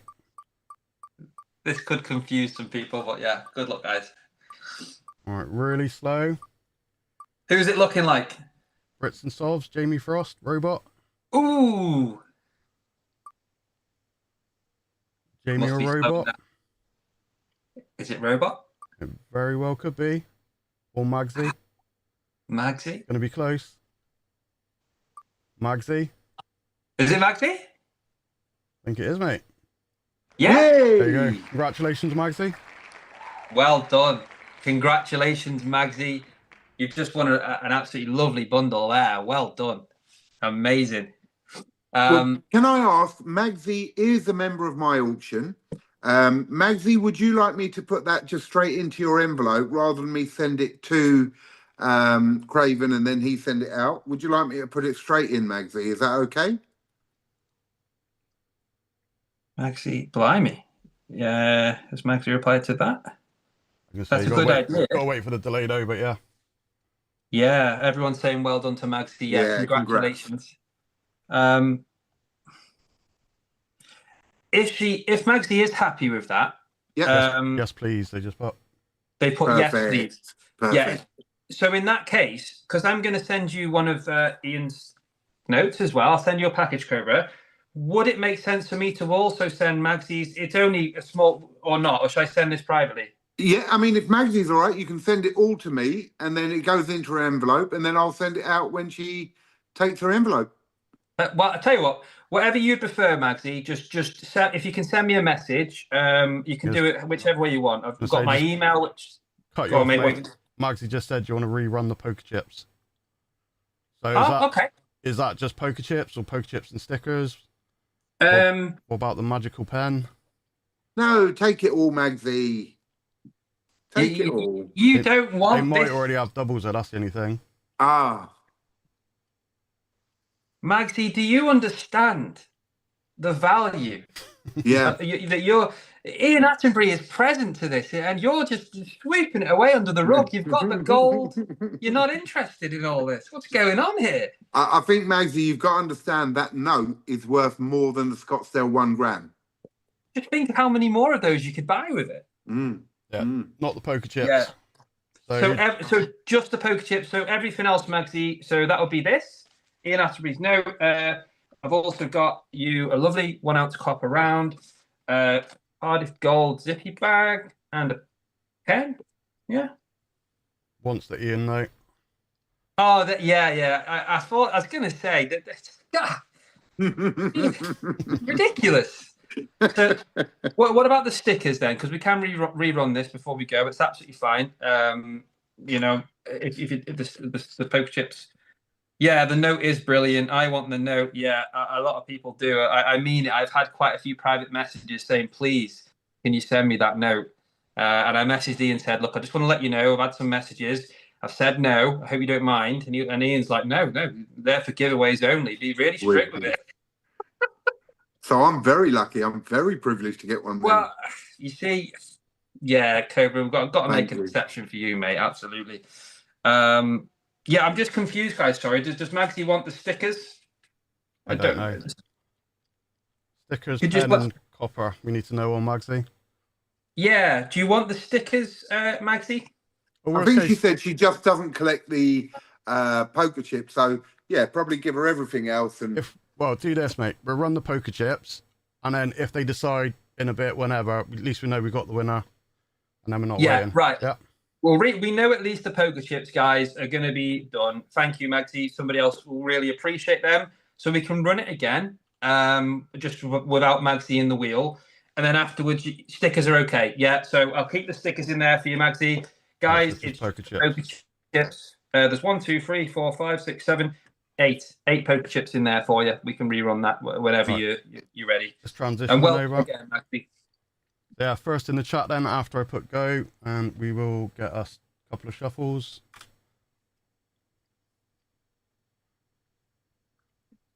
You can only get this note via Craven or He's already put 2. Yeah. And the boss man Cobra. There we go. So we'll do 2 shuffles. And then if you want to count us down on Cobra again, mate.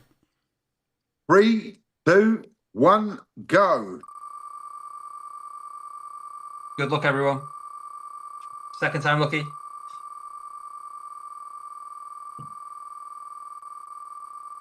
All these going to show. Let's just not show anything. Right, starting to slow up again. Yeah. Good luck, good luck, good luck. 2 spins. 2 spins. This is fun. You gotta love Little John's Wheel of Wonder, guys. Right, really starting to get slow now. Could be Luke, could be Ray, could be Edward, could be Nerd.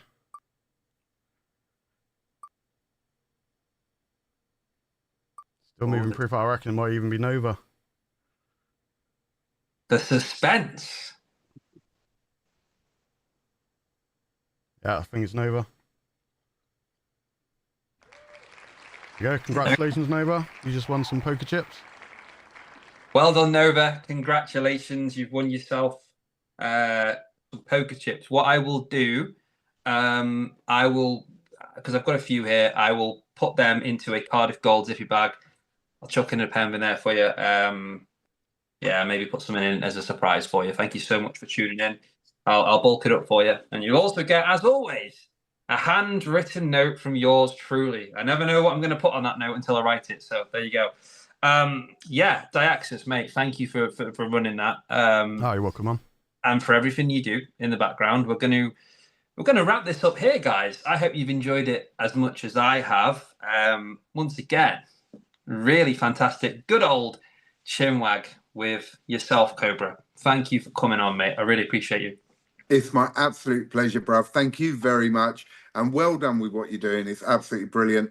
And everyone watching, I really, really appreciate you tuning in to listen to my boring banter there. But there you go.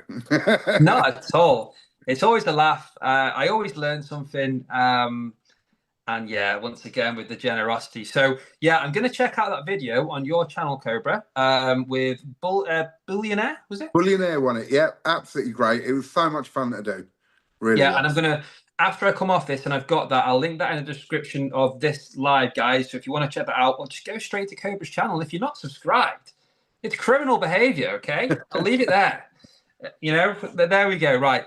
Thank you so much. Any last words, Diaxis or Cobra? Just great live, guys. Another good one. And yeah, thank you all for watching. And I'll catch you a massive thank you from me. Yeah, great job. Right, guys, thank you so much for watching. Thank you for the supportive comments as we wrap up. I will see you next Sunday. Just a quick heads up on that.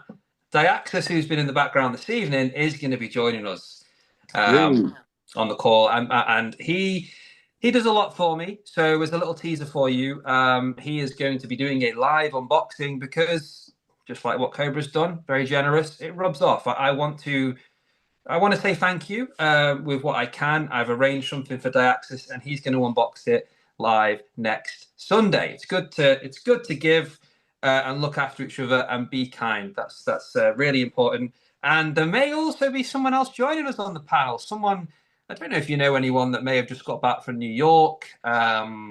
Scottish person in the community, has a name that is resembles a famous film where they find a certain fish. Does anyone know? Does anyone know who that is? Someone numismatics? Any ideas? I don't know. Does anyone know? I know. Yeah, we're looking like we're going to be joined by Nemo's numismatics as well. So look forward to that. I'll put a promo poster out in the week. It's been a pleasure, guys. Thank you so much for watching, and I will see you in the next one. Goodbye.